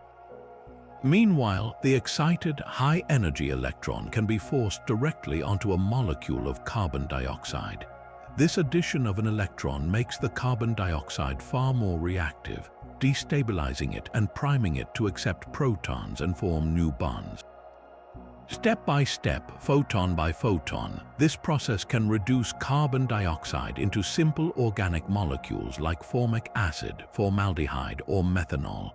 It's a photosynthetic process, but one that predates the evolution of biology, a geochemical photosynthesis that uses mineral catalysts instead of the complex chlorophyll machinery of plants. The beauty of this theory is how it solves multiple problems at once. Unlike the random violence of lightning or the intense heat of vents, photoredox chemistry provides a continuous, gentle, and highly specific energy source. Sunlight bathed the early Earth consistently, and these semiconducting minerals would have acted as reliable, long-lasting reactors, humming with activity every day for millions of years. This process also offers a brilliant solution to the problem of selectivity. The chaotic Formose reaction, for instance, produces a messy tangle of different sugars. But on the structured surface of a crystal, the reaction pathways can be much more controlled. The specific arrangement of atoms on the mineral's surface can act as a template, guiding the formation of certain products and suppressing unwanted side reactions, potentially leading to a cleaner, more useful output of prebiotic molecules. Furthermore, this all happens in sunlit shallow pools, environments that would have been perfect for the next steps. The warm water would help dissolved gases like carbon dioxide interact with the crystal surfaces, and as the organic products were formed, they would be released into the water where they could mix, concentrate through evaporation, and interact with other minerals like clay, setting the stage for the assembly of more complex systems. We see a stunning modern echo of this ancient process in the field of artificial photosynthesis, where scientists are actively trying to mimic it in the lab to create sustainable fuels. They design catalysts often using semiconductors that use sunlight to split water and reduce carbon dioxide into useful hydrocarbons. It's a cutting-edge technology for us, but for the early Earth, it may have been a standard, geologically driven phenomenon. Zinc sulfide, in particular, is a powerful candidate as it can be activated by the broader spectrum of ultraviolet light that would have penetrated the early atmosphere before the ozone layer formed. This theory transforms our image of those quiet, sun-drenched pools from passive collection points into vibrant, productive factories, where the simple combination of light, water, air, and rock worked in concert to quietly, patiently lay the chemical groundwork for the living world to come. Now, let's challenge one of the most persistent images we hold about the dawn of life, the idea of a primitive organism swimming in a rich organic soup, passively consuming the molecules around it. This classic view, often called the heterotrophic origin, imagines the first life forms as consumers, feeding on the pre-made amino acids and sugars delivered by meteorites or cooked up in the primordial soup. But what if this picture is backwards? What if the very first life was not a consumer but a producer? This brings us to a profound and compelling theory. That life began autotrophically, not by eating what was already there, but by learning to make its own food from the simplest raw materials the planet had to offer. In this scenario, the first living system wasn't a guest at the cosmic banquet. It was the chef inventing the recipes from scratch. The most powerful evidence for this idea lies deep within the biochemistry of some of the most ancient microbes on Earth. When we look at the family tree of life, the organisms that branch closest to the root are often autotrophs. These are creatures like the acetogens and methanogens, microbes that live in environments devoid of oxygen, such as deep sea vents or underground aquifers. They don't eat sugar or complex organics, they feast on gases. Their entire existence is built around a simple but remarkable diet. They consume carbon dioxide and hydrogen, and from these two simple ingredients, they build every single carbon-based molecule inside their cells. This is the ultimate form of self-sufficiency. The fact that such a sophisticated metabolism is found in life's most primordial lineages is a massive clue. It suggests that this ability to create organic matter from inorganic gases isn't a later evolutionary invention. It may be the original, foundational skill that defined the very first life forms. The key to this entire process is a metabolic pathway so fundamental that it might be a living fossil from life's earliest days, the acetyl-CoA pathway, sometimes called the Wood-Ljungdahl pathway. In modern microbes, this is a complex, enzyme-driven process, but at its heart, it performs a feat of pure alchemy. It takes one molecule of carbon dioxide and uses the energy from hydrogen gas to reduce it, step by step, ultimately stitching it together with a second CO2 molecule to form a compound called acetyl-CoA. This molecule is the Swiss Army knife of biochemistry. It's a central hub from which a cell can spin off the carbon chains for fats, the skeletons for amino acids, and the precursors for sugars. It is, in essence, the universal starting point for building the entire architecture of a cell. The sheer centrality and ancient nature of this pathway have led many researchers to propose that a primitive, non-biological version of it was operating long before the first cell was fully formed.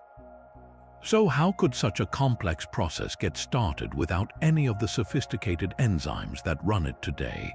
The answer, once again, may lie in the geochemistry of the early Earth, particularly in the warm, alkaline hydrothermal vents we've discussed before. These vents provide a perfect, ready-made setting for a proto-metabolic version of the acetyl-CoA pathway. The vent fluid is rich in hydrogen gas, a powerful electron donor, while the ocean water is saturated with carbon dioxide. The porous mineral walls of the vent, especially those rich in iron and nickel sulfides, are not just inert rock, they are fantastic catalysts. Minerals like maconite and gragite have surfaces with structures that bear a stunning resemblance to the active sites of the modern enzymes that run the acetyl-CoA pathway. It's as if the geology of the planet provided a pre-fabricated catalytic toolkit. In this environment, the simple gases could have been drawn to these mineral surfaces, and the energy and catalytic power of the rocks themselves could have driven the stepwise reduction of CO2, gradually building up the intermediates that lead to acetate and other simple organics. This wouldn't be a biological process yet, but a geochemical one, a natural, continuous flow of carbon fixation powered by planetary geology. This autotrophic origin theory elegantly solves a major problem that plagues the heterotrophic soup idea, the problem of depletion. If the first life forms were consumers relying on a finite supply of pre-made organic molecules, they would have rapidly eaten through their local food source. Once that initial delivery of meteoritic organics or the stockpile from atmospheric synthesis was consumed, life would have literally starved to death before it could evolve more complex metabolisms. An autotrophic beginning sidesteps this entirely. The first proto-cells that learned to harness the geochemical gradient at a vent, using minerals to fix their own carbon from the essentially infinite supplies of CO2 and H2, would have had a limitless food source. They would not be at the mercy of their environment. They would be masters of it, capable of sustainable growth and expansion from the very start. This transforms the narrative from one of scarcity and luck to one of resilience and inevitability, where life emerges as a direct and robust consequence of planetary geochemistry. But for all the grand theories about vents, minerals, and cosmic deliveries, sometimes the key to unlocking a profound mystery is a seemingly minor player, an element that rarely makes the headlines. This brings us to a truly niche but remarkably elegant idea, the indispensable role of boron. On the face of it, boron seems an unlikely hero in the origin of life. It's not a major component of our bodies like carbon or oxygen, and it's not a powerhouse like phosphorus.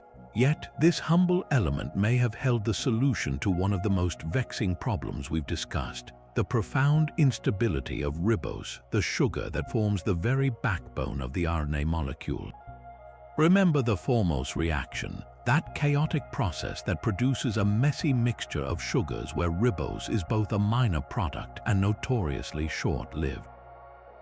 Boron appears to be the chemical guardian that could have tamed that chaos, acting as a molecular babysitter for the most fragile ingredient in the recipe for life. The magic lies in a simple but powerful chemical partnership. Boron, in the form of borate ions, has a particular and strong affinity for molecules with adjacent hydroxyl groups, which are essentially pairs of oxygen and hydrogen atoms.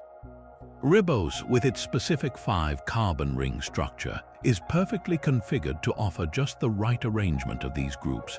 When a borate ion encounters a ribose molecule, they snap together, forming a stable complex. This isn't just a casual handshake, it's a firm embrace that fundamentally changes ribose's properties.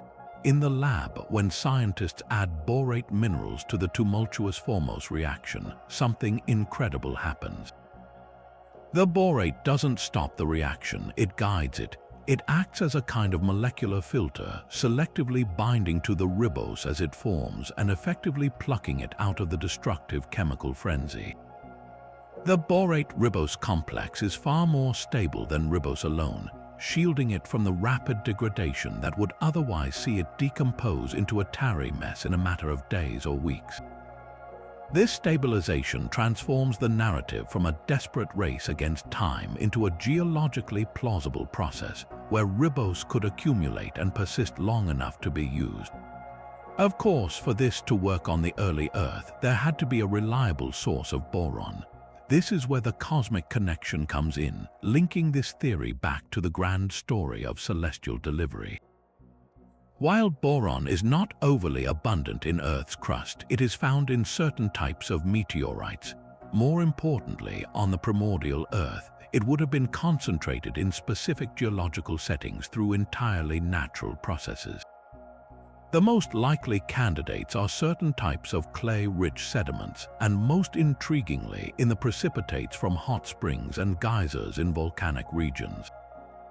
Imagine a landscape of steaming pools and geyser fields, much like modern-day Yellowstone, where water circulating through hot, boron-containing rocks leaches the element out and deposits it in concentrated deposits as the water evaporates or cools.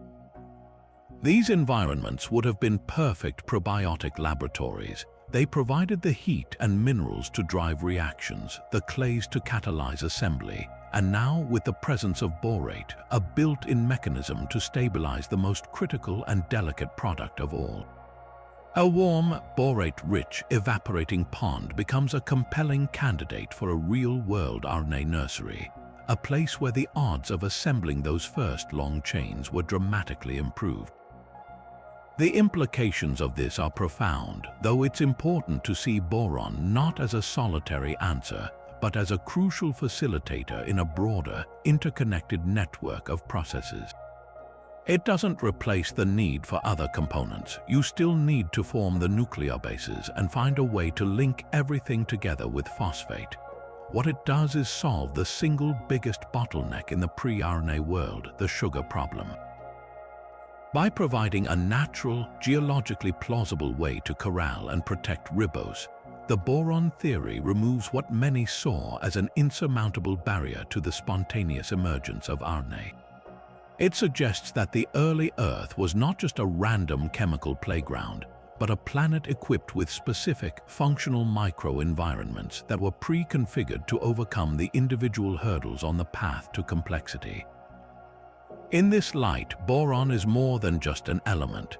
It's a testament to the fact that the planet itself was rigged in favor of life's emergence, offering not just the raw ingredients and the energy, but also the precise chemical tools needed to assemble them into something truly revolutionary. Returning now to the enigmatic depths of the ocean floor, we encounter a geological process so potent and transformative that it effectively turns ordinary rock into a hydrogen fuel factory, creating an environment that many scientists consider one of the most promising candidates for the cradle of life. This is the theory of serpentinization, a powerful reaction between water and rock that generates the very conditions needed to jump-start organic chemistry on a massive scale. Imagine a crack in the Earth's crust on the seafloor, where water from the overlying ocean seeps down through fractures until it reaches the hot, ultramafic rock of the upper mantle, rock rich in minerals like olivine and pyroxene. At temperatures of a few hundred degrees Celsius, but without actually boiling the water due to the immense pressure, a spectacular chemical metamorphosis begins. The water itself is a key reactant, not just a passive carrier, as it attacks the iron and magnesium-rich silicate minerals in a process called hydrolysis. The reaction is exothermic, meaning it releases heat, and it completely alters the mineralogy of the rock, transforming it into a new suite of minerals called serpentines, giving the process its name. But the truly revolutionary output isn't the new rock, it's the chemical bounty it produces. As the olivine and other minerals are hydrolyzed, they release their constituent atoms, but in a dramatically different arrangement. The iron in the rock, which was in a ferrous state, is oxidized, and in doing so, it strips oxygen atoms from the water molecules. This liberation leaves behind what the water molecule was originally bonded to, hydrogen atoms. These hydrogen atoms pair up, forming molecular hydrogen gas, an incredibly potent source of energy and a powerful reducing agent. Simultaneously, the reaction consumes water and releases soluble ions like calcium and hydroxide, making the resulting fluid exceptionally alkaline, sometimes reaching a pH of 9, 10, or even higher. This creates a fluid that is the complete opposite of the acidic, carbon dioxide-rich water spewing from black smoke vents. It is a warm, hydrogen-saturated, highly alkaline brew. This geochemically crafted fluid doesn't just sit idly in the rock. It migrates back upward, percolating through the crust until it vents out into the cold, acidic ocean. When these two profoundly different fluids meet, a spectacular phenomenon occurs. The mixing zone becomes a natural electrochemical reactor on a grand scale. The sharp gradient between the incredibly alkaline vent fluid and the slightly acidic ocean water creates a massive proton gradient, a natural voltage not unlike the charge across a battery. This gradient is a fundamental source of usable energy, but the chemistry is even more direct. The hydrogen gas bubbling from these vents is desperate to donate its electrons, and the ocean is full of molecules eager to accept them, most notably carbon dioxide. In the presence of certain mineral catalysts that are abundant in these systems, particularly iron-nickel, sulfide minerals like maconite and greigite, this hydrogen can forcefully reduce carbon dioxide, effectively adding hydrogen atoms to it and stripping away oxygen. The products of this geochemical forcing are astonishing. The simplest outcome is the formation of methane, a one-carbon molecule that has been detected streaming from modern serpentinizing systems like the Lost City hydrothermal field in the mid-Atlantic. But the process doesn't necessarily stop there. Laboratory experiments that simulate these conditions have shown that this hydrogen-driven reduction can proceed further, building carbon dioxide up into more complex and highly relevant organic molecules. Formate, acetate, and even pyruvate, a central metabolite in modern cellular respiration, have all been synthesized in labs by mimicking the serpentinization process. This is not a chaotic, random synthesis. It is a geologically directed pathway from the most fundamental one-carbon waste gas, carbon dioxide, directly to key 2 and 3 carbon building blocks of life, all powered by a simple abiological reaction between water and rock. The environment where this all comes together is as important as the chemistry itself. Alkaline hydrothermal vents, like the spectacular carbonate chimneys of the Lost City field, are not short-lived features. They can persist for tens of thousands of years, providing a stable, continuous, and protected source of organics and chemical energy. Their intricate, porous structures, which we've discussed before, provide a perfect matrix, a labyrinth of microscopic pores and channels that act as countless tiny reaction chambers. Within these chambers, the newly formed organic molecules are concentrated, protected from dilution in the open ocean, and held in close proximity to the catalytic mineral surfaces that line the walls. This creates an ideal setting for the next steps, the linking of these simple organics into polymers and the eventual emergence of self-sustaining chemical systems. Serpentinization, therefore, offers a profoundly elegant and continuous narrative. It explains the origin of a critical energy source, the synthesis of foundational organic molecules, and the creation of a structured, protected environment, all stemming from a single, widespread, and inevitable geological process that was undoubtedly a defining feature of the young, water-rock world we call Earth. While the iron-sulfur world theory gives us a compelling stage for life's origin, a crucial piece of the puzzle is still missing: the energy. What was the primordial spark that powered those first, tentative chemical reactions on the surface of a pyrite crystal? This is where a remarkable class of molecules enters the story, acting as a kind of ancient geochemical battery. These are thioesters, and their proposed role expands the iron-sulfur world from a simple reactive surface into a dynamic, energy-harnessing system. Imagine a molecule that serves as a temporary storage unit for chemical energy, a packet of potential that can be spent to build something new. In all modern cells, this role is filled by a molecule called adenosine triphosphate, or AT. But ATP is an immensely complex molecule, a product of highly evolved biology. Thioesters, by contrast, are beautifully simple. They form when a carboxylic acid, a very common type of organic molecule, links up with a thiol, which is a sulfur-containing compound. On the early, sulfur-rich Earth, where hydrogen sulfide spewed from countless volcanic vents, Thioesters could have formed with relative ease, especially on the catalytic surface of pyrite. They are, in essence, a high-energy bond waiting to be broken, a primitive but powerful coin for life's first economic system. The true genius of thioesters in this scenario lies in their ability to facilitate a reaction that is otherwise incredibly difficult, the formation of carbon-carbon bonds. Building life means building complexity, and that requires taking small carbon molecules and linking them together into longer chains. But this process is energetically uphill. It doesn't happen spontaneously. It needs a push. A thioester provides that push. When the high-energy thioester bond is broken, it releases a significant burst of energy. On the surface of a pyrite crystal, this energy release could be directly channeled into forcing two smaller carbon molecules to join together. It's a bit like using a small, controlled explosion to weld two pieces of metal.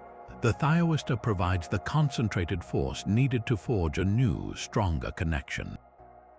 This single mechanism could have been the foundational step for building all the diverse carbon skeletons that life requires, from the backbones of amino acids to the rings of nucleobases. The iron-sulfur surface acts as both the anvil and the hammer, providing the structure and the catalytic power, while the thioester delivers the precise, energetic strike that makes the weld possible. This partnership between mineral and molecule allows us to envision a true protonetabolism, a self-sustaining network of chemical reactions that predates any form of genetics.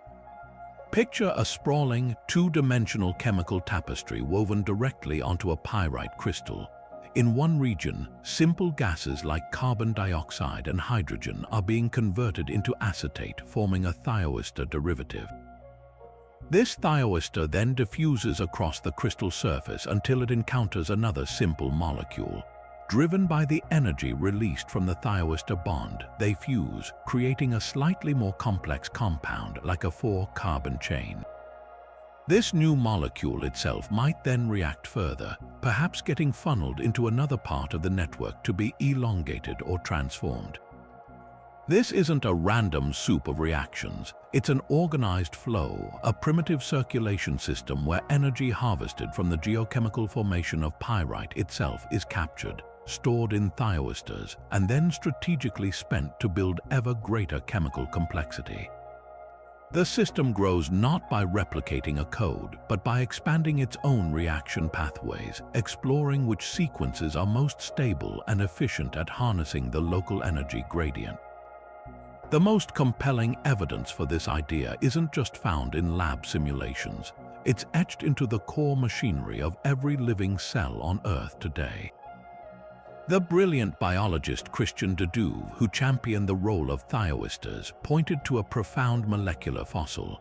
In modern biochemistry, one of the most central and universal molecules is acetyl-CoA. This is the entry point into the famous citric acid cycle, the metabolic hub that powers much of our cellular energy production. And what is the key high-energy functional group that defines acetyl-CoA and makes it so reactive? It is a thioester bond. The fact that this ancient sulfur-based energy currency sits at the very heart of our most fundamental metabolic processes is a powerful clue. It suggests that modern life did not invent this system from scratch, but rather inherited it and refined it.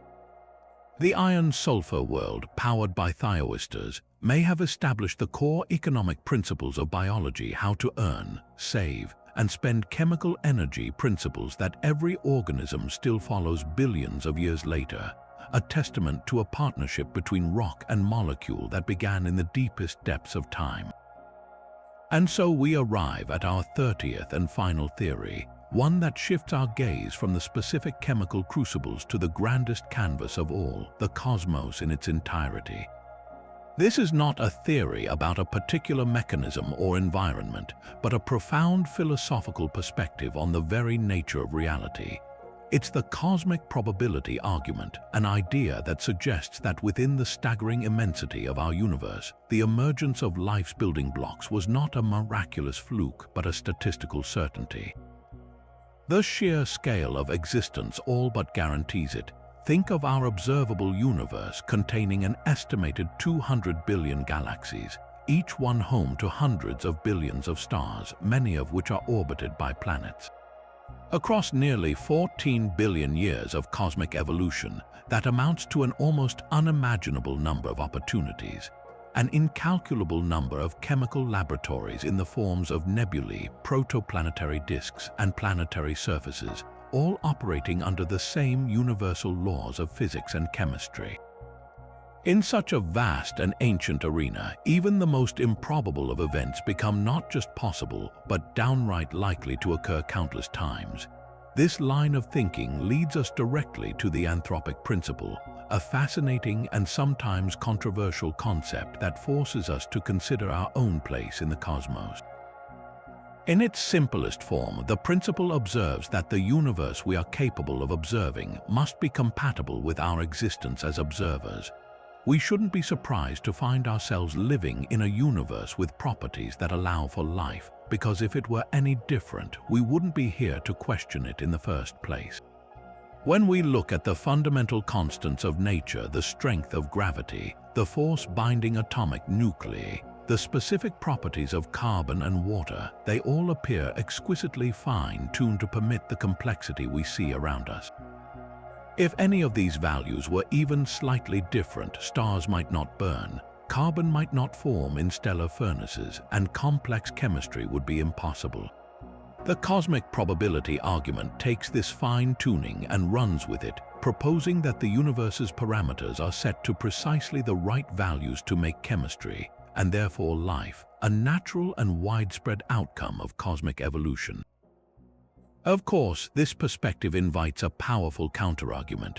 Could it all just be a matter of incredible, mind-boggling luck? Perhaps we truly are a singular, astronomically improbable accident in a universe that is largely sterile and indifferent. The cosmic probability argument doesn't necessarily dismiss this possibility, but it does ask us to weigh it against the overwhelming statistical power of scale. Consider a simple analogy. The odds of any single person winning a major lottery are vanishingly small, perhaps 1 in hundreds of millions. Yet we are never surprised when someone wins, because with enough people buying tickets, a winner becomes a near certainty. Now scale that up to a cosmic level. The universe, with its trillions upon trillions of planetary tickets in the great lottery of life, makes it statistically almost inevitable that a winning combination would be drawn somewhere. From this viewpoint, the question is not, why are we so lucky, but rather, why wouldn't we exist given the sheer number of tries? Our planet, with its rich tapestry of life, may simply be that one winning ticket drawn in a cosmic game of chance that has been running for billions of years. This brings a powerful sense of closure to our journey through 30 different theories. It suggests that we haven't been exploring a list of disconnected, competing ideas, but rather a vast and interconnected portfolio of possibilities. The universe is not relying on a single, fragile pathway to create life's ingredients. It is employing a full arsenal of chemical strategies simultaneously. In the hearts of stars, complex elements were forged. In the cold, dark molecular clouds, icy grains assembled intricate organic molecules. On countless young planets, volcanic heat, radioactive sands, geochemical vents, and atmospheric chemistry provided countless more opportunities for synthesis. And then, celestial delivery systems like comets and meteorites ferried these precious compounds across the vastness of space, cross-pollinating emerging planetary systems. The cosmic probability argument embraces all of this chaos and creativity. It posits that with so many different recipes being tried in so many different kitchens across the cosmos, the emergence of organic molecules, the fundamental seeds of life, becomes an inevitable feature of a universe that is not just vast, but also profoundly fertile and innovative. Ultimately, this perspective transforms our search for origins from a narrow quest into a celebration of cosmic potential. It doesn't diminish the wonder of our existence, but rather recontextualizes it within an awe-inspiring framework of universal fecundity. We are not a lonely, fragile exception in a silent void. We are a local expression of a much broader cosmic imperative, a testament to the fact that the laws of physics and chemistry are predisposed toward complexity. The very same processes that gave rise to galaxies and stars also, in their course, set the stage for chemistry to evolve into biology. Our 30 theories, from the primordial soup to the iron-sulfur world and beyond, are not just stories about how life might have started on Earth. They are glimpses into the universal principles that likely operate on countless other worlds, in countless other solar systems. The cosmic probability argument leaves us with a humbling and exhilarating conclusion. We are probably not the universe's only children, but one of its many natural and perhaps even inevitable creations. As we've journeyed through these 30 distinct theories, a remarkable pattern begins to emerge, one that transforms this collection of ideas from a list of competing possibilities into a symphony of interconnected processes. Rather than searching for a single, solitary answer to the mystery of life's chemical origins, we might instead be looking at different chapters of the same epic story, each playing its essential role in setting the stage for biology's grand entrance. This synthesis reveals a universe that doesn't rely on one fragile pathway, but instead deploys a full arsenal of chemical strategies across multiple environments and timescales, creating a robust and resilient network of possibilities that ultimately made life's emergence not just possible, but perhaps even inevitable. The narrative begins not on our planet, but in the vast, cold emptiness between stars. Within those immense molecular clouds, the universe conducted its most patient chemistry, using cosmic rays and ultraviolet light to slowly assemble complex organic molecules on the surfaces of icy dust grains over millions of years. This interstellar factory produced the fundamental raw materials, amino acids, sugars, and nucleobases, that would become the universal toolkit for life. Then came the delivery system, comets and asteroids acting as celestial couriers that transported these precious chemical commodities across the solar system. When the young Earth experienced the late heavy bombardment, it wasn't just a period of destruction. It was a massive fertilization event, with carbonaceous chondrites and iron meteorites seeding our planet with both organic compounds and the catalytic minerals needed to drive further chemistry. This cosmic connection ensured that Earth's chemical inheritance was rich and diverse from the very beginning. Once these extraterrestrial ingredients arrived, our planet's own dynamic environments took over the next phase of the process. The deep-sea hydrothermal vents, with their intricate porous structures and natural proton gradients, provided stable, protected laboratories where geochemistry could transition toward biochemistry. Simultaneously, on the surface, a different set of processes was unfolding. Volcanic plumes created enormous atmospheric reactors where lightning and mineral ash collaborated to synthesize additional organic molecules, while radioactive beaches offered localized pockets of sustained energy for chemical experimentation. In sunlit shallow pools, semiconducting minerals used solar energy to fix carbon dioxide into useful organic compounds, while clay minerals provided the perfect scaffolds for concentrating molecules and facilitating their assembly into more complex structures. Each of these environments offered unique advantages, different energy sources, varying levels of protection, distinct catalytic properties, creating a planetary-scale network of chemical innovation where progress wasn't dependent on any single location or process. The true power of this synthetic view becomes apparent when we consider how these different systems could have complemented and reinforced each other. The organic rain from atmospheric photochemistry would have fallen into the oceans, where it could have been concentrated in tidal pools or drawn into the complex chemistry of hydrothermal vents. Meteorites delivering reactive phosphorus in the form of schreibersite would have landed in these same environments, providing the crucial missing element needed for genetic molecules. Lipid molecules formed in one setting might have encapsulated RNA chains assembled in another, creating the first protocells. This isn't a story of one lucky accident in one perfect location, but rather a planet-wide collaboration between cosmic delivery and planetary processes, where the products of one environment became the ingredients for the next stage of development in another. This interconnected perspective also helps resolve some of the most stubborn paradoxes in Orion's research. The instability of ribose in water becomes less problematic when we consider environments like borate-rich hot springs where this delicate sugar could be stabilized.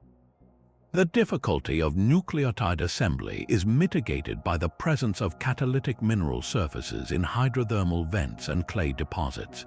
The challenge of achieving sufficient concentration of organic molecules is solved by everything from evaporating tidal pools to the microscopic pores of vent structures to the surfaces of lipid vesicles.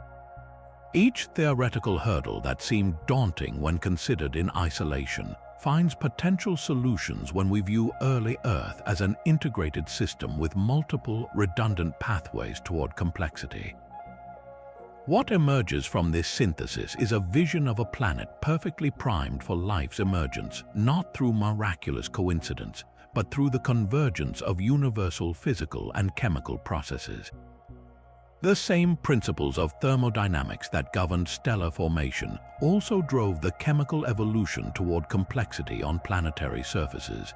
The same geophysical processes that shaped our planet's continents and oceans created the diverse environments needed for prebiotic chemistry. The same delivery systems that built planets through accretion also provided them with the chemical building blocks for life. This perspective suggests that the universe may be fundamentally biased toward complexity, with multiple pathways consistently leading toward the same destination of chemical richness capable of supporting biological evolution. As we stand back and contemplate this grand synthesis, we begin to see that our 30 theories don't represent 30 different possibilities for how life might have started, but rather 30 different facets of a single, magnificent process that span the cosmos and our planet. From interstellar space to deep ocean vents, from radioactive beaches to volcanic atmospheres, from clay-lined pools to meteorite impact sites, each played its part in weaving the intricate chemical tapestry that eventually gave rise to the first living systems. This interconnected view doesn't diminish the wonder of life's origins, but rather expands it, revealing a universe that seems almost purposefully designed to generate complexity, and ultimately creatures capable of looking back and marveling at the intricate processes that brought them into existence. As we bring this cosmic exploration to a close, the sheer breadth of ideas we've encountered is itself a profound testament to human ingenuity and the universe's startling creativity. From the turbulent chemistry of deep-sea vents to the silent, patient assembly on interstellar dust grains, from the raw power of asteroid impacts to the gentle guidance of mineral surfaces in sunlit pools, we've journeyed across an astonishing spectrum of possibilities. It's remarkable to consider that every one of these 30 theories represents a legitimate, scientifically grounded pathway that could have contributed to stocking the early Earth with the very ingredients that eventually became us. This isn't a story with a single, simple answer, but rather a grand, interconnected tapestry where cosmic delivery, planetary geology, and atmospheric chemistry all played their part in a symphony of creation that spanned the entire solar system and beyond. The search for our ultimate chemical origins is far from over. In many ways, it's only just beginning, with each answered question revealing new, deeper mysteries waiting to be unraveled. What makes this quest so electrifying is that it represents one of science's greatest and most collaborative adventures. It isn't confined to a single lab or a solitary genius. It's a global endeavor that unites astronomers peering through telescopes at stellar nurseries, geologists analyzing billion-year-old rocks, chemists recreating ancient conditions in beakers, and biologists deciphering the molecular fossils embedded in our own cells. Every meteorite that falls to Earth, every new image from a space probe visiting a distant moon, and every simulation of a hydrothermal vent brings another piece of the puzzle into view. This is detective work on a cosmic scale where the clues are scattered across time and space, and the ultimate mystery is nothing less than our own existence. The fact that we can even ask these questions, that we can use the tools of science to probe the very threshold between non-life and life, is a breathtaking achievement.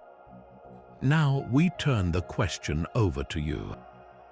After this journey through cosmic kitchens and geological laboratories, which theory resonates most deeply with your own sense of wonder? Does the elegant simplicity of the iron-sulfur world, with life emerging as a film on a crystal of fool's gold, capture your imagination? Or perhaps you're drawn to the epic grandeur of panspermia, the idea that we are all citizens of the galaxy, our biological heritage written in the stars themselves. Maybe the intelligent design of the lipid world, where simple bubbles created the first private spaces for chemistry, feels like the most compelling starting point. There are no wrong answers here, only different doors into the same magnificent mystery. We would love to hear your thoughts and which hypothesis you find most compelling in the comments below. Let's continue the conversation and share in the collective wonder of this greatest of all detective stories. If you found this voyage to the beginnings of biochemistry as fascinating as we did, there are countless more cosmic mysteries waiting to be explored. The universe is a place of endless wonder, from the enigmatic nature of dark matter and dark energy to the thrilling search for habitable worlds around other stars. We are just getting started in our quest to understand our place in the cosmos. To make sure you don't miss our next exploration into the secrets of space, time, and reality itself, be sure to subscribe to the channel and hit the notification bell. Thank you for joining us on this incredible journey to the very origins of life's ingredients. Keep questioning, keep wondering, and we'll see